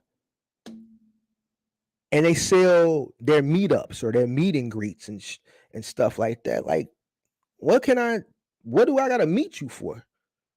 We got Zoom. So people are actually paying to fly to Georgia and to Texas to meet these guys just to be in a room with them. That's on the people. I can't fault them. This ain't a knock to them. They doing what they supposed to do. Scam, hustle, get money. Everybody's trying to get money one way or another, where it's the right way or the wrong way, where it's morally where it's ethical or where it's unethical, where it's moral or immoral. Everybody out here trying to find a way, whether it's right or wrong, illegal or legal. This is business. And if you know that's just a first learning lesson. Because guess what? You're gonna have a broker trying to get down on you. You're gonna have a dispatcher trying to get down on you. You're gonna have a branch manager at a logistics company trying to get down on you. You might have a driver trying to get down on you. Like that's the buck ain't gonna stop with the mentorship and or the coaching. And that's why I don't fault them. I try to teach the person, like take it as a learning lesson, because that ain't gonna be the first person to try to get down on you. This reminds me of a movie called Suckers about hating car salesmen, and the message of the movie was the customer always had the power to say no and not buy it. It's not the hustler's fault. It's not the hustler's fault if people pay it. You can't blame the hustler. You can't blame the game. You can only blame yourself. And it may sound harsh, but the people will understand maybe later. Man, what Mark was saying was right. You got to take that as a learning lesson, because the buck ain't gonna stop there. Somebody gonna try to get down on you again, and you got to develop thick skin, and you got to see the scam, and you got to know when a person is trying to take advantage of you, especially now. Man, people call like the scam likely calls. Man, listen, the whole purpose of that is eventually if they get one person they own, one person a day, they can catch one senior citizen. Oh, ma'am, your Amazon account has been compromised. We need you to I need your name, your social security number, so we can blah blah blah. And then some oh my god, my Amazon account or my Chase Bank account has been compromised. Yes, ma'am, just calm down. We're going to correct it for you.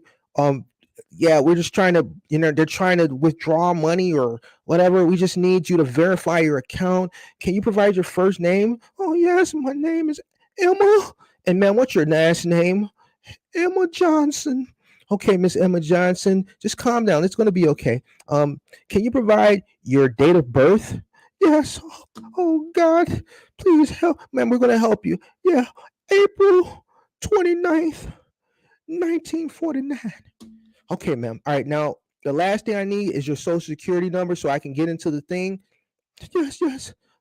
333 3333. Okay, Miss Johnson. Okay. All right. So I was able to put the block on for you.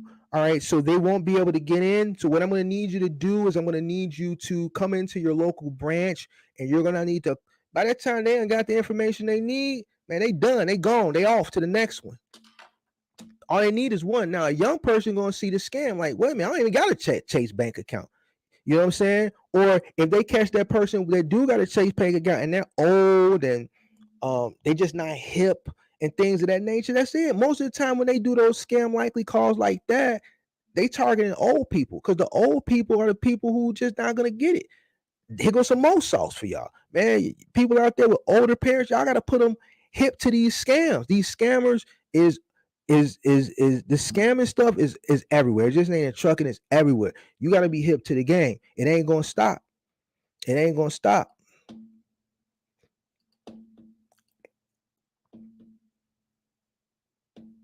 Like maybe 16-foot box truck guy, he might be leading. Yeah, I ain't gonna talk about that guy. I mean, anybody that watches him and you believe that, that's on you too. Like that shit don't even, it's not even realistic, man. If it sounds too good to be true, then it probably is. Like, there's no way a truck that small is making what a semi truck makes. It's just not. So you think Big Vic official or fraudulent? I think Big Vic is cool. I don't have any issues with Big Vic. I don't know in what lane you're talking about. If you're talking about mentorship, I don't know what he charges for mentorship. So as far as his content is concerned, his content is, as far as content creation and editing and things of that nature, he's the top. He's the top. You gotta give him his flowers. As far as I think the information he provides, everybody has a way they would, the type of information they provide and what their approach. I think his approach is he has an approach that meets his viewers' satisfaction. And as far as editing and like the creation, like the way he edits and like all the stuff that be flying and like he's the best at that. I gotta give it to him. So I don't, you know, I don't have no. I don't. I haven't seen any. I haven't seen any.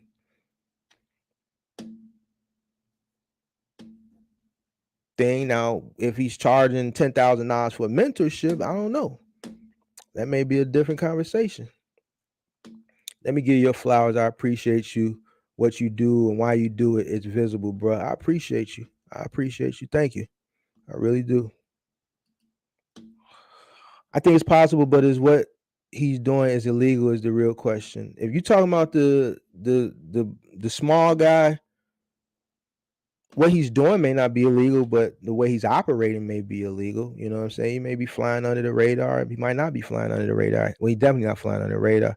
He's probably running. He's probably not running a log. He's probably running. Man, y'all know what he's doing. I ain't finna sit up here and talk about that dude. Y'all trying to figure out things that y'all already know the answers to. That's what be the problem. Y'all know the answers to this stuff, and y'all sit up and waste time trying to figure it out. You know the answers.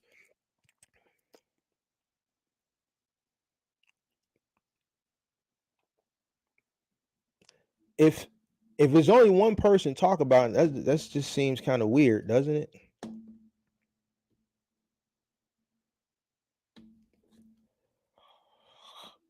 Well, listen, and this is what Solo was kind of talking about earlier, but with the wrong person. I don't care about a person's hustle. You can hustle, but when you put information out that can be misleading to people, that's another thing. What he's doing, yeah, his hustle is cool, but that type of hustle you got to keep under wraps. You can't put that out to the public. One, that's not good for you because you never know who's watching. And this is what I was trying to explain to people on live. You don't want to expose and too much of your information, especially what he's doing. And two, if you're going to put information out like that, that's misleading. It's misleading because people are going to try it, they're going to believe it, and then they're going to set themselves up for failure. Miss Normore, and I think without me talking too much what I'm talking about. All right, you got a super chat here. Hey, Mark, Milwaukee checking in. How slow will it be after peak season? Very slow. Very slow. It's slow now. Volume is down. People are complaining. January and February are always slow. This January and February is busy because of stimulus. But January and February are going to be bad. Gonna be extremely bad. So just take my advice and just make sure you put as much money to the side you can next month and a half. Run as much as you can, make as much as you can, stack as much as you can. January is gonna be bad. It's probably gonna be bad to the point where you're just gonna probably park the truck and you just probably not gonna accept certain stuff. And that's the situation, guys, you really want to be in. When you get to a point where you could just park your truck and just sit it out and chill, that's where you want to get to. See, I can sit on here and talk all day because I'm not worried about a truck note or rentals or things of that nature. When that money was coming in last year, a lot of people didn't do what they were supposed to do with that money. They bought in too high. They entered wrong. But even though a lot of people were still had exorbitant rates, they were still exorbitant costs, they were still making decent money because rates were inflated and they still didn't do what they wanted to do. You know, I talk about it all the time. You know what I'm saying? I saw a lot of like I should be able to walk straight into Gucci. I shouldn't have to stand in line. It was a lot of people that was down at Gucci in line, down at Burberry in line, down at the Louis store in line. You know what I'm saying? They shouldn't have been in line. There shouldn't have been a line. That's the point. A lot of people was doing a lot of things that they shouldn't have been doing. That money that they was making, they should have been reinvesting that, stacking that, so that when it got to a point where we hit earlier this year, when things started to change and things started to normalize and things started to come back down, and then everybody came back to the drawing board. See, it was different research phases. First, people researched when they got the money, they researched to get into the game, which was a bad time or to research because everybody was talking about how much money they was making, this, that, and the third. Oh man, so I get the box truck, get the DOT, the LLC, the MC, the BOC3, All right, boom, they got in, they got the truck. They didn't realize they was getting screwed on the truck. They didn't realize they was getting screwed on the note. They didn't realize they was getting screwed on the rental. Boom. But they making money because the rates was inflated. Then things started to decline. So they came back to YouTube to do more research. And that's when you saw the wave. This is right around the time I came on. It's now a good time to get into the box truck, or box trucking game is dead, or all those videos you seen like around April, May, and things of that nature. So now these people are researching what they're doing wrong, how they can turn their business around, and things and things of that nature. And there wasn't nobody talking about uh the things that they should have been talking about. So I'm telling you that it's going to be slow in January, really slow. And I think you should stack your bread, run as much as you can now, put as much money to the side. And what they say on the Game of Thrones, winter's coming. It's going to be a cold, cold winter. I want you to think of January like that. It's going to be cold. It's going to be slow, and it's not going to be good. I appreciate the super chat though, man. I appreciate it. Thank you, man. I appreciate it. Appreciate it. Aside from Amazon, if rates ever come back, DAT low board would be another place to look. Yeah, you can look on there now. I think, all options should be on the table. I don't think anybody should be sticking to one thing. I think everybody should have all options on the table right now. All options. All options. If you're looking at one thing, you not doing the right thing. Everything should be on the table right now. I'm talking about gig apps. I'm talking about load boards, Amazon, whatever you need to do to get it. That's what you need to do.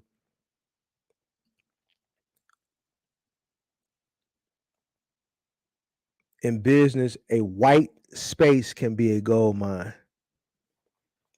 Write that down for me. I ain't never heard that. A white space can be a gold mine. Watch what these gig work companies do. They're gonna blow mine. I've been saying that. I've been talking about that. I've been putting people on to the gigs. I've been telling people to sign up to the gigs. Hopefully, people listening. Hey, Dina, what's going on? Thanks for checking in.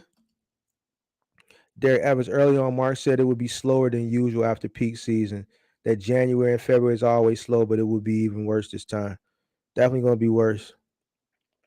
Is final mile hurting as much as middle mile right now? No. No, I said that earlier, but no one wants to do final mile. But final mile is fine. Final mile, cool. You got you a helper. You want to lift some refrigerators, some stoves, some couches and stuff. Mostly appliances. Appliances ain't gonna never really slow down. you know. So, final mile, cool. It slows down a little bit in January, February, but you still getting those warranty deliveries. You still getting those malfunction deliveries. Person refrigerator goes out, it goes out. They got to get a new refrigerator. Person washer dryer goes out, they got to get a new one. So you're gonna get those warranty swaps. You're gonna get those replacements, those 1-in-1s where a person is replacing the old one for a new one, things of that nature. The frivolous, I want a new one, not so much of those, but you're gonna get like your warranty and your replacement deliveries.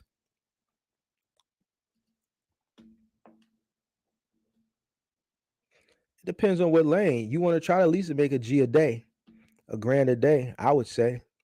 But that's not going to be for everyone. It's not going to be for every market.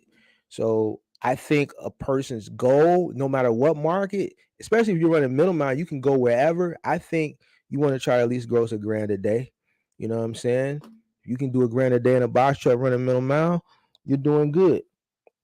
Same thing with final mile. I understand some markets you might not get it in final mile a G ball a day, but that should be the goal for everybody. I like your Grant Cardone analogy. I appreciate it. And I try to break things down as simple as possible. And that's why I was saying earlier, like a lot of things I say, I try to talk in a very simple format because I know I could speak over people's heads and I try not to. So it's not like I'm being general. It's just, man, I give people enough so they can understand it and then apply it.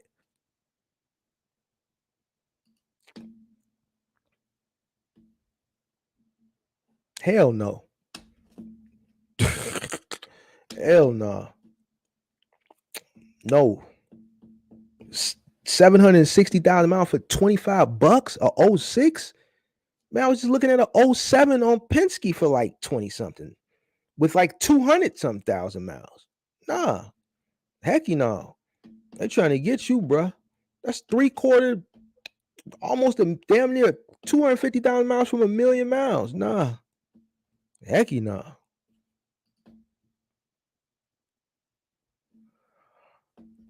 You don't want to start scamming. I'm gonna tell you what's gonna happen with some of these scammers. They're gonna charge somebody and they're gonna charge the wrong person that bread and they're gonna get up with them.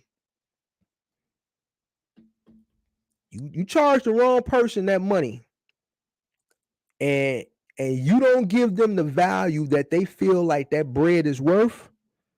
And they see, here's the thing: when you charge people that money, especially in this type of way, that type of money in this type of economy, first you gotta look at the person that's giving you that type of money. Certain people that give you that type of money might get up with you. And for those that don't know what I'm talking about, you don't need to know what I'm talking about. But for those that follow me, you dig what I'm saying. You got to be careful who you play games with out here. Some people ain't working with a full deck, and some people ain't got nothing to lose, and some people just cut like that. You can't play with people, man, when they spending their money. All right. So, man, you got to be careful out here. And I'm speaking from a person, from a perspective on, like somebody said, hey Mark, you from where you from? So you know what I'm saying. For those of you that don't know what I'm saying, you don't need to know what I'm saying. But you play with a person's money, they feel like they didn't get enough value from that type of money. 10 grand is a lot of money. And a person feel like you scammed, they will get up with you. They'll get up with you. So you got to be careful when you playing with people and playing with their money, man. 10,000, a person gonna want value. Nah, man, 10 grand. No, you need to walk me in the Secretary of State and you need to fill out the form for no, you need to go on the Secretary of State website and you need to fill out for my LLC. Well, man, I can't figure out this BOC. So look, I'm gonna send you the $40, $50. I need you to fill it out for me. For me, 10 grand, that's what I'm looking for.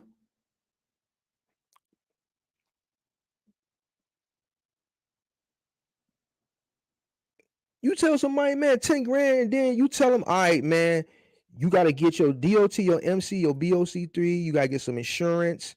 And once you get your insurance, then you need to go to AmazonRelay.com, sign up, and then just follow the instructions, and you're going to be set to go. And you just gave this man 10 grand. That's what they told you. They just stretched it out and made it seem more than what it really is. But that's from what I'm hearing, that's what they're getting for 10 bands.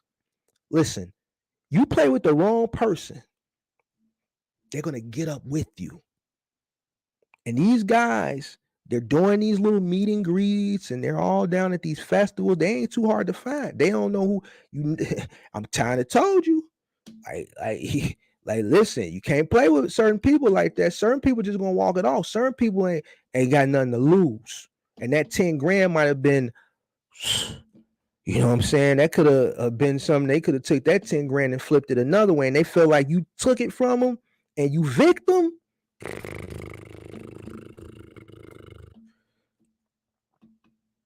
I ain't getting none of that money. I don't do people dirty like that. I ain't finna do that. Nah, it ain't worth it. I ain't trying. I'm just keeping it funky with y'all tonight. I'm keeping it funky. You know what I'm saying? It is what it is. Say if the truck lasts for another 250,000 miles, then it would be a good deal from an operating cost up to that point. But it may be worthless after that. Never heard of one over 1 million miles. Man, I wouldn't buy it. 25,000 to me, I'm telling you, there's one on Penske right now with 500,000 miles less for about that price.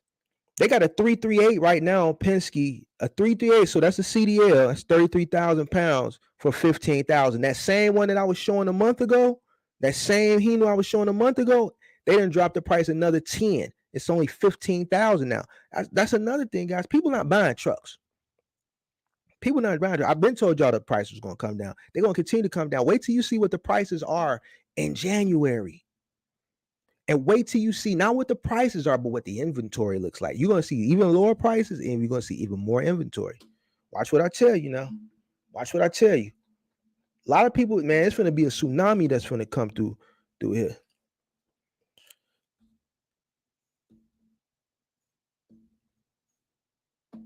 Yeah, y'all can talk about that truck. 750,000 miles. Cool. Let me tell you something about a Hino. Me personally, I would stay away from that, not just because it's 750,000 miles, but it's 750,000 miles in a Hino. One, if you have a Hino, people that have Hinos know that not every diesel mechanic shop is going to work on it. You're going to get turned away a lot.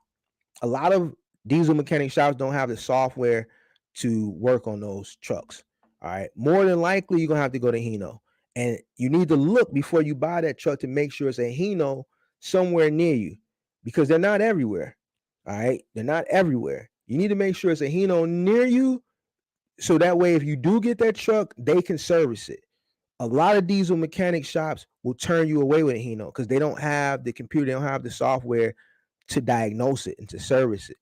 So that's a little tip for you. Just be careful, and good luck.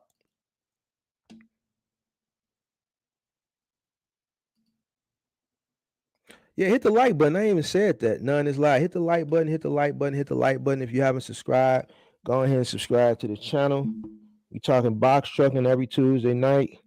We speak on a lot of box trucking topics. We talk about, the economy as far as around logistics. We talk about the current state of trucking. We talk about scammers. We talk about a lot of stuff on Tuesday night. So Tuesday night is a place where you can come if you're in the industry, and you can mix and mingle with people. I'll say what I got to say. I'll answer some questions. People having conversations in the chat, and it's just a community of like-minded people that are in this space, and we bounce things off each other. People are helping people out in the chat, and this is what we do on Tuesday night. So hit the like button, and check it out on Tuesday nights. As long as y'all keep coming, I'm gonna keep coming. So, is there any final mile that doesn't involve heavy lifting? Curbside final mile. I think you left a comment under the video. The one I did, was it Saturday? Put it up Saturday. Curbside final mile. Only lifting ain't gonna be too much lifting. You're gonna have to be able to jack your pallet jack up. As long as you can jack your pallet jack up and pull and push, once you jack your pallet jack up, pull it to the gate, lower the gate, and pull it up the curb. You may have to pull it up a steep driveway or something like that. Other than that, curbside final mile. I got a mentee that's doing really well with curbside final mile, making about $750 to $1,000 a day. What is the meaning of white glove? White glove is full service delivery, final mile delivery. So you're doing the full service. You're bringing it into the home room of choice. You're removing the packaging. When I say removing it, you're taking it off the packaging, the plastic, the styrofoam, all that, the cardboard, and you're taking it out the home. Not putting it in their trash can. You're putting it back on the truck with you. You're hauling the trash away, and then you're setting it up. And if it requires assembly, then you're assembling it. People on YouTube doing middle mile says they are averaging more than what the average for full dry vans are doing in those lanes. Listen, if it sounds too good to be true, then it probably is. If it sounds too good, listen, if people are showing or telling you numbers, 9 times out of 10 is probably cap. The reason why I say that is because they're using inflated numbers to bring in viewers so they can make money. All right. A real person that's really on here educating is going to be educating you about logistics, trucking, in many facets. All right. If their whole objective, if their whole mission is steady throwing numbers in your face, I think that's a red flag. I think that's a red flag. And I think that person is somebody that you might want to, watch out for. If it sounds too good to be true, it is.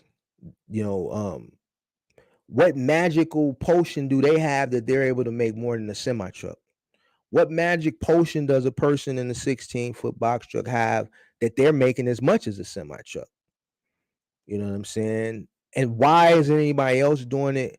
Why is that broker only giving them those type? Like, it's a lot of variables that you can put into perspective. I don't spend my time pondering and trying to figure it out because I was always raised that, hey, Mark, if it sounds too good to be true, then it probably is. And what's done in the dark will eventually come to the light.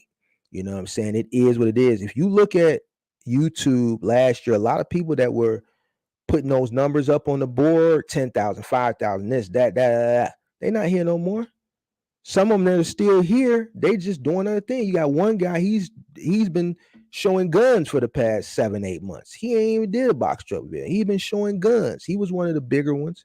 Got a video that got like a 1.1 million views. He's doing gun reviews now. And if you look prior to that, before box trucking, he was doing something else. You got another guy, he's a gig worker now. You got you got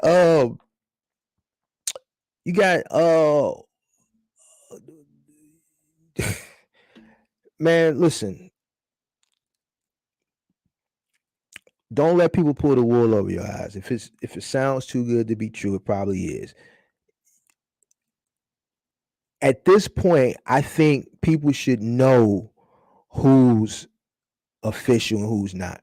All right. So you got let's break a few people down. You got the box truck couple. They're official as far as the content they put out. I don't have no issues with them. Who else is there? You got Vic. He puts out good content. You got Cruz. Cruz puts out good content on Amazon. He gets a little riled up sometimes, and but as far as the information he provides, it's good. Who else is there? There's other people. I'm just not going to name them. If I don't name them, then I don't. There's some other people out there. I think they're into it for the clout. There's some young people coming into the game that I'm, checking out. I think I think what they're doing is cool. I think, with the right, guidance, or, a little bit more experience, they'll be able to put out good content. You know what I'm saying? Um, Other than that, like everybody else, on track trucking, excellent content as far as from a that middle mile, as far as content, breaking things down, really explaining to you guys that run middle mile. I really suggest those you middle mile guys really go follow him. Like like the experience that and the knowledge base that he has is like it's next to none for that middle mile. I'm giving him his flowers as far as that information. He has it for middle mile. Um, who else? Um,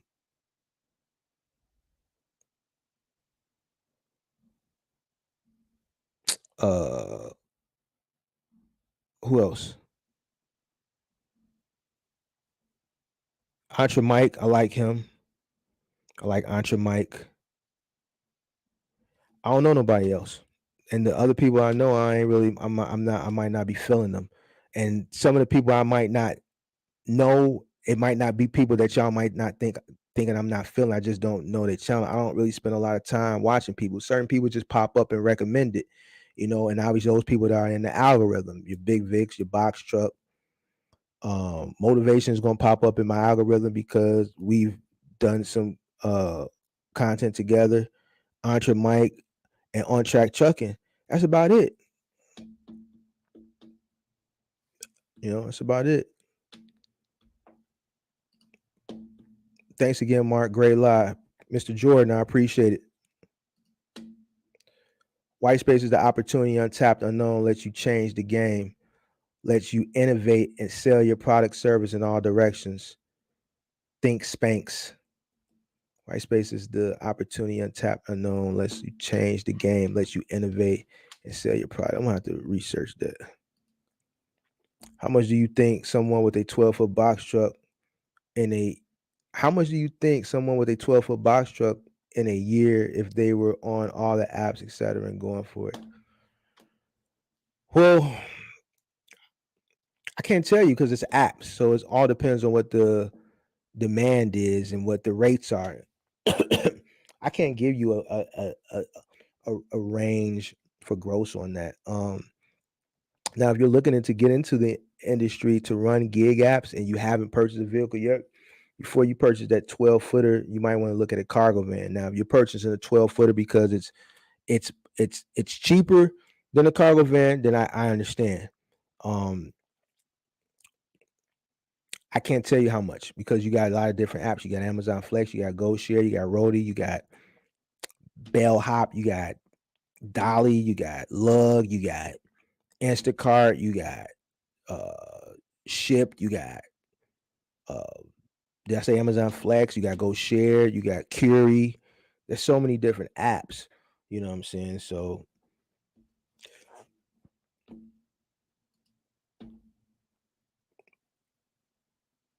let's see here. Yo, Mark, your content you put out, if you format your videos according, there you box truck course right there. Keep doing your thing. Your core files definitely appreciate it. Appreciate it. Yo, Mark, your content you put out, if you format your videos accordingly, there's you box truck course right there. Keep doing your thing, bro. Your core files, man. I appreciate it. Thank you, man. I appreciate that. Thanks for checking the content out and being a subscriber. I appreciate it, man. To Mark's point, assuming a truck can last 1,000,000 miles, a truck with 250,000 miles, even at 50K, should offer a better operating cost than 750,000 miles. Truck at 25. Hey, for 750,000 miles, especially for a Hino, something that's I know I can't pull up at any diesel shop, man, that truck should be about $10,000 or less. That truck is on its way to the graveyard. Now that's me being honest. I was being modest before. That's me being honest. A Hino, you can't pull up anywhere and think they're going. You pull up, probably 3 out of the 5 places you pull up going to tell you they can't operate. They can't work on it. They don't have the software, the computer for it. Now, take my take my take my advice. Take my advice. So, one, you need to do your due diligence if you still want to go do it, which I think you shouldn't, because that truck shouldn't even be in the teens. I'm telling you, it's a truck on Penske right now, a Hino 338.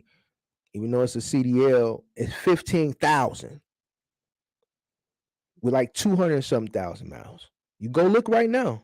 It's there. I was just looking at it 3 or 4 hours ago.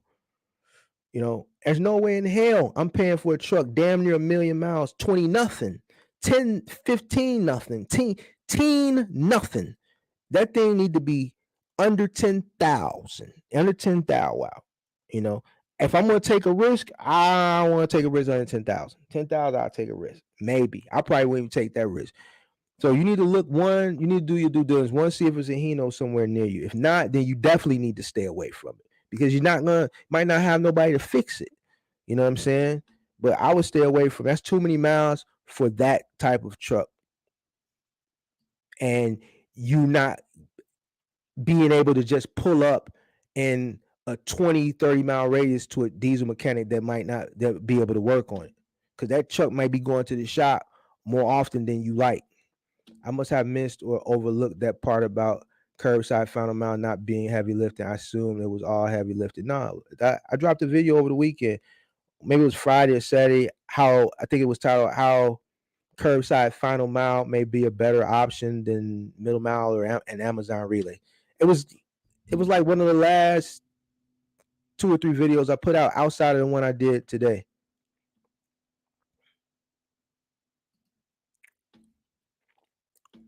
Yeah, I missed your curbside final mile because I didn't like or comment on it. And that's one way I track which videos I watch. We'll have to go watch it. Yeah, go check that one out. My guess is the seller with 750,000 miles on a truck wanting 25,000 knows the truck's days are numbered, which is probably why they're selling it. Yeah, they're probably selling it one, and then like they getting over. It's a truck, so it's gonna be as is. 25,000 is too much. And they too late to the ball game. They too late to the party. See, they should have been trying to sell that truck for 25,000 earlier this year, late last year. They would have got a sucker. They would have got a sucker. Right now, trucks are cheap, but they're not. They're coming down. They're coming down. They're steady coming down. You're gonna see.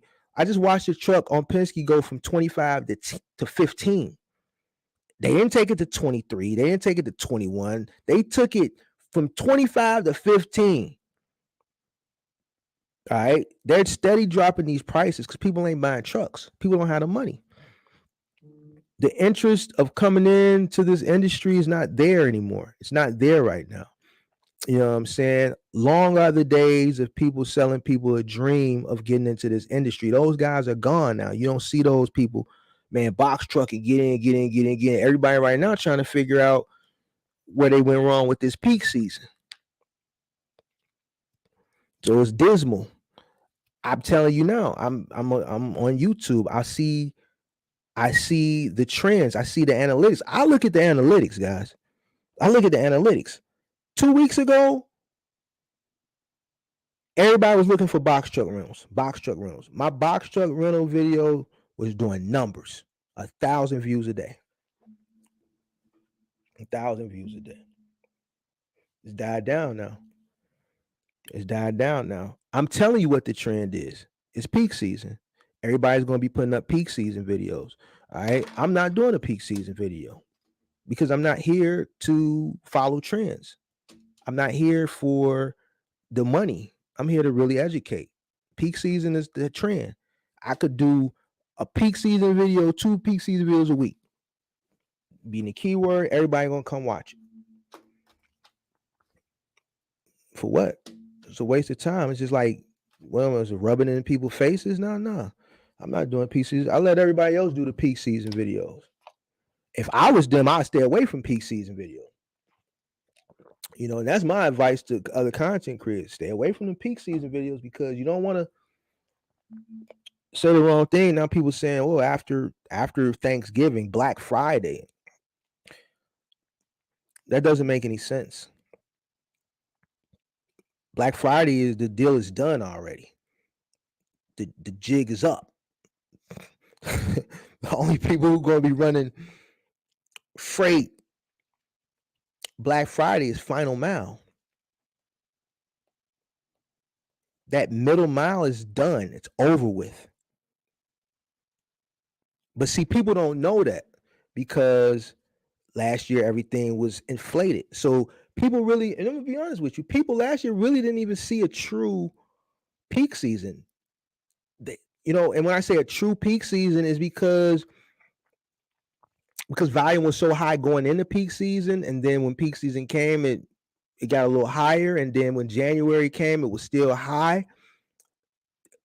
A lot of people that are novice into the industry, they really couldn't see that scale, what a normal peak season looks like, the process, the progress of it, and then how it goes up and then how it goes down. So like a lot of novice really don't know what a true peak season looks like. And even this year, they're not going to know what a true peak season looks like. So a person that came into this industry in 20 last year still doesn't know what a peak season looks like. A true peak season. You know what I'm saying? So, you know,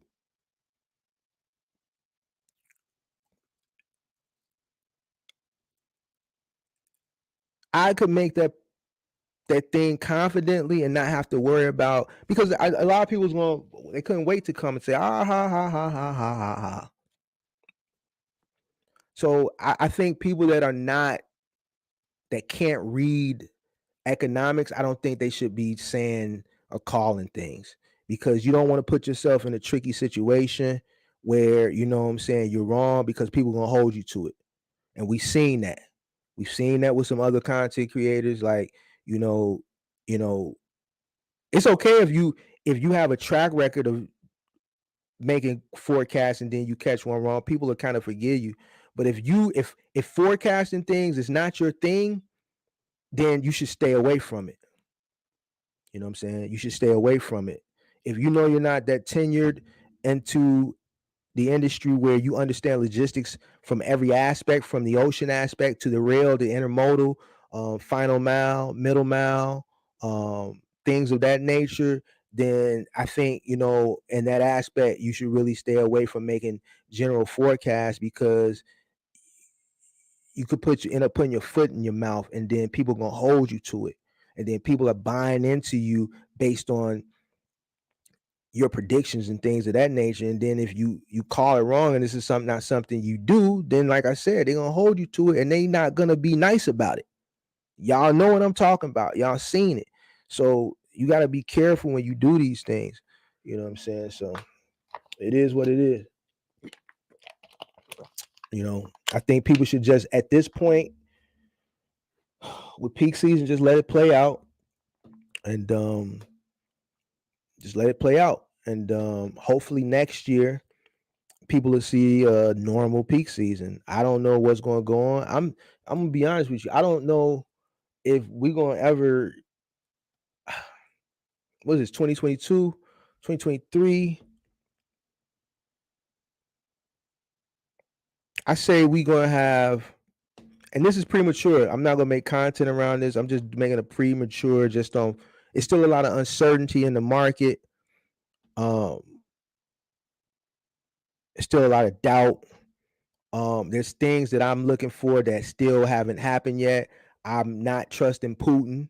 It seems a lot of things that I look at. Putin already, like people forgot, Putin already made a threat last year that people forgot. You know what I'm saying? If he follows through on that threat, that's going to change the game again. It's things that I think about that a lot of other people don't think about that determine the whole landscape of just not this industry, but the economy in general. You know what I'm saying? There's a lot of things that haven't um, displayed. I need to see who's running for president in 2024. I need to see all the candidates. That's going to determine how the economy. Some people, if you get a strong candidate that people feel like can turn the economy around, you'll see people starting to come out of their shell and maybe start spending money with the hopes of maybe a strong candidate coming possibly around and turning the economy around. So you want to see who's going to become president. You want to see? I'm thinking about Putin. I'm thinking about um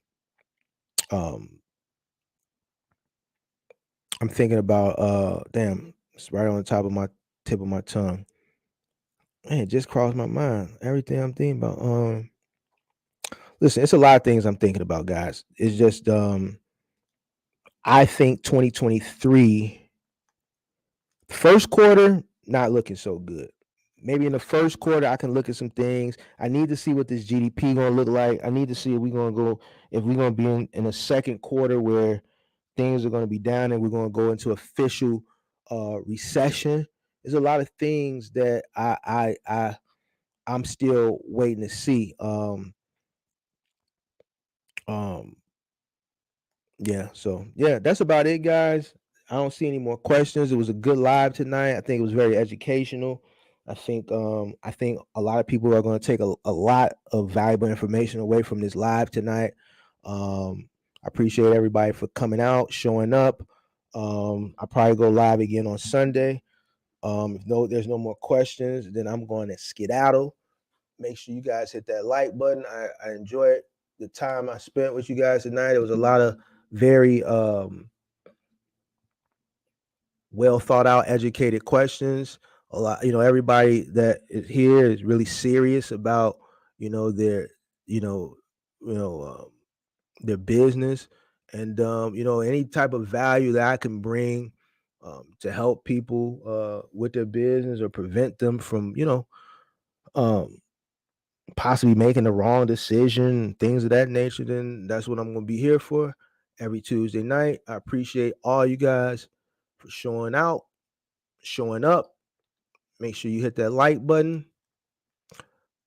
Tell a friend to tell a friend. Does Final Mile slow down in January too? Okay, so here's what Final Mile does in January. In January, I think I answered this earlier. In January, it slows down a little bit. All right. But I did it. I did answer this. Excuse me. It slows down a little bit. You don't get your um let's just say frivolous people buying furniture and appliances. You get like say for appliances, you get your one and ones, which is like drop one, pick one. So drop one off, pick one up. And usually those are warranty swaps or persons like not microwave, refrigerator or stove, this was on its last days and it went out and the person had to make an emergency purchase and purchase a new one. So like as far as like your convenient people just, I'm gonna buy a new living room set, or I'm gonna buy a new um kitchen, I'm gonna redo the kitchen. You don't get that because most of those people are already exhausted financially from the holiday season. So like, just rearranging and changing things like that. And then another thing for appliances that you get if you're in a market where there's a lot of construction, like high rises, apartment complexes where they fully furnish uh with appliances, then you get, those deliveries where you might, so there's work. There's just not, those frivolous um, you know, buying because they want to redecorate. But yeah, it's still work. Certain retailers slow down, like IKEA gets really slow in January. But it picks up tax season. Well, freight slows down, period. But like those appliances, like I said, you're gonna get those warranty swaps. You're gonna get those malfunction went out. But as a whole in the industry, freight slows down considerably in January and February. As a whole. So well, I mean, does curbside final mile slow down? Yeah, but it's still not that bad. So, like, okay, let's say if you're doing curbside final mile throughout the year and you're averaging about 15 stops a day, in January, you may average about 10 stops. You still got a lot of businesses that are going to be closed, people on vacation, you got blackout dates. Curbside is not just furniture. Like, curbside final mile delivery it could be anything. Like, I gave examples like a 55-gallon drum of oil you might deliver to a Jiffy Lube, or a Pennzoil place. It's on a pallet. The 55-gallon drum is sitting on a pallet, and it has the band straps band it to the pallet. Maybe a 55-gallon drum of soap that you may have to drop off at a hand car wash, or to like one of those $3 automatic car washes. It might be two or three 55. It might be a 55-gallon drum of soap, a 55-gallon drum of I don't know, with tire whatever cleaner or all-purpose cleaner, whatever. You could be dropping off a pallet of, believe it or not, you could be going to one of these large colleges. I'm just giving you examples of things that I've come across in my years of experience. You'd be surprised. It could be a pallet of iPads going to a college or going to a school. Um, it could be a pallet of um, floor tile. That's one of the ones you're going to see a lot. Now that one can be heavy as far as the pallet. Pallet would be weigh about 1,000 pounds or more. So once you lift it up on a pallet jack, you gotta be careful, because you got one of those lift gates where it ain't that big, it's small, and you get to the edge of that lift gate and that pallet go with you and it tip over. You gotta be careful. So that's one of the ones where you gotta, it can be kind of heavy, and then once you get it down on that gate, you might have to pull it up a driveway. Curbside means curbside, but you still want to give the customer the best experience. So it might be a customer like, what, can you pull it in the garage for me? And then you just pull it in the garage. So you might have to go up a little steep little driveway, and you got to pull that 1,000-pound, 1,500-pound pallet up. But for the most part, that's it. Maybe a pallet of bricks. Might be a pallet. Another thing you're gonna see a lot of doing curbside is fitness equipment. Nordic track treadmills, they'll be on a pallet. What else? Massage chairs. Uh, um, People order furniture from these like online furniture stores. You might have a couple pallets of furniture that might go curbside. So it can vary. It'll vary. It'll vary. It could be a pallet of uh, just thinking of things I've come across. It could be a pallet of paper. Reams of paper. So it could vary. It could vary in weight, vary in size. All right. So if there's no more questions, I'm gonna go ahead and skedaddle. I appreciate everybody for checking in.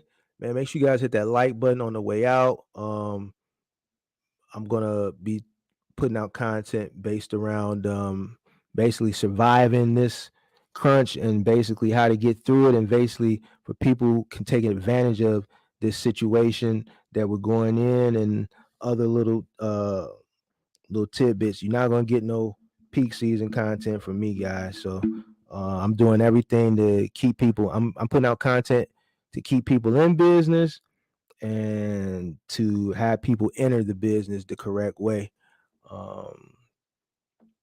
And that's what my mission is for the remainder of the year. I probably put out some cool Christmas stuff, like some Christmas story content next month. I got a cool Christmas story that I want to put out next month. And other than that, man, we're in the fourth quarter, guys. So the year's basically up. You guys need to run as much as you can, make as much money as you can. For you guys that did come out good this year, now is the time, and you're going to be probably owe on taxes. Now is the time you probably want to start spending some money. For the guys that came out good this year, fourth quarter is the time you want to start spending some money so you can get those write-offs. If there's something that you needed and you were planning to get it in January, you might want to get it now in December so you can get the write-off this year. You got to make it a big straw purchase for your business, and you came out good this year, guys. Now to the end of the years, you want to do it. Don't do it in January, because that's going to account for next year. You want to get the write-off this year. That's another good secret for if you're in business. A lot of businesses, in December, you see businesses start buying up a lot of things, equipment, and things of that nature. So once again, if you're plan on making a big straw purchase for your business, you did good. You're going to reinvest that back into your business. Don't do it in January. Do it before the end of the year so you can get the write-off for this year, and hopefully, you can, that money that you're going to spend to the IRS, you can cut that down some. All right. I'm out, guys. Appreciate it. See you Sunday. Yeah, see you Sunday. I'll be here Sunday. I'm out.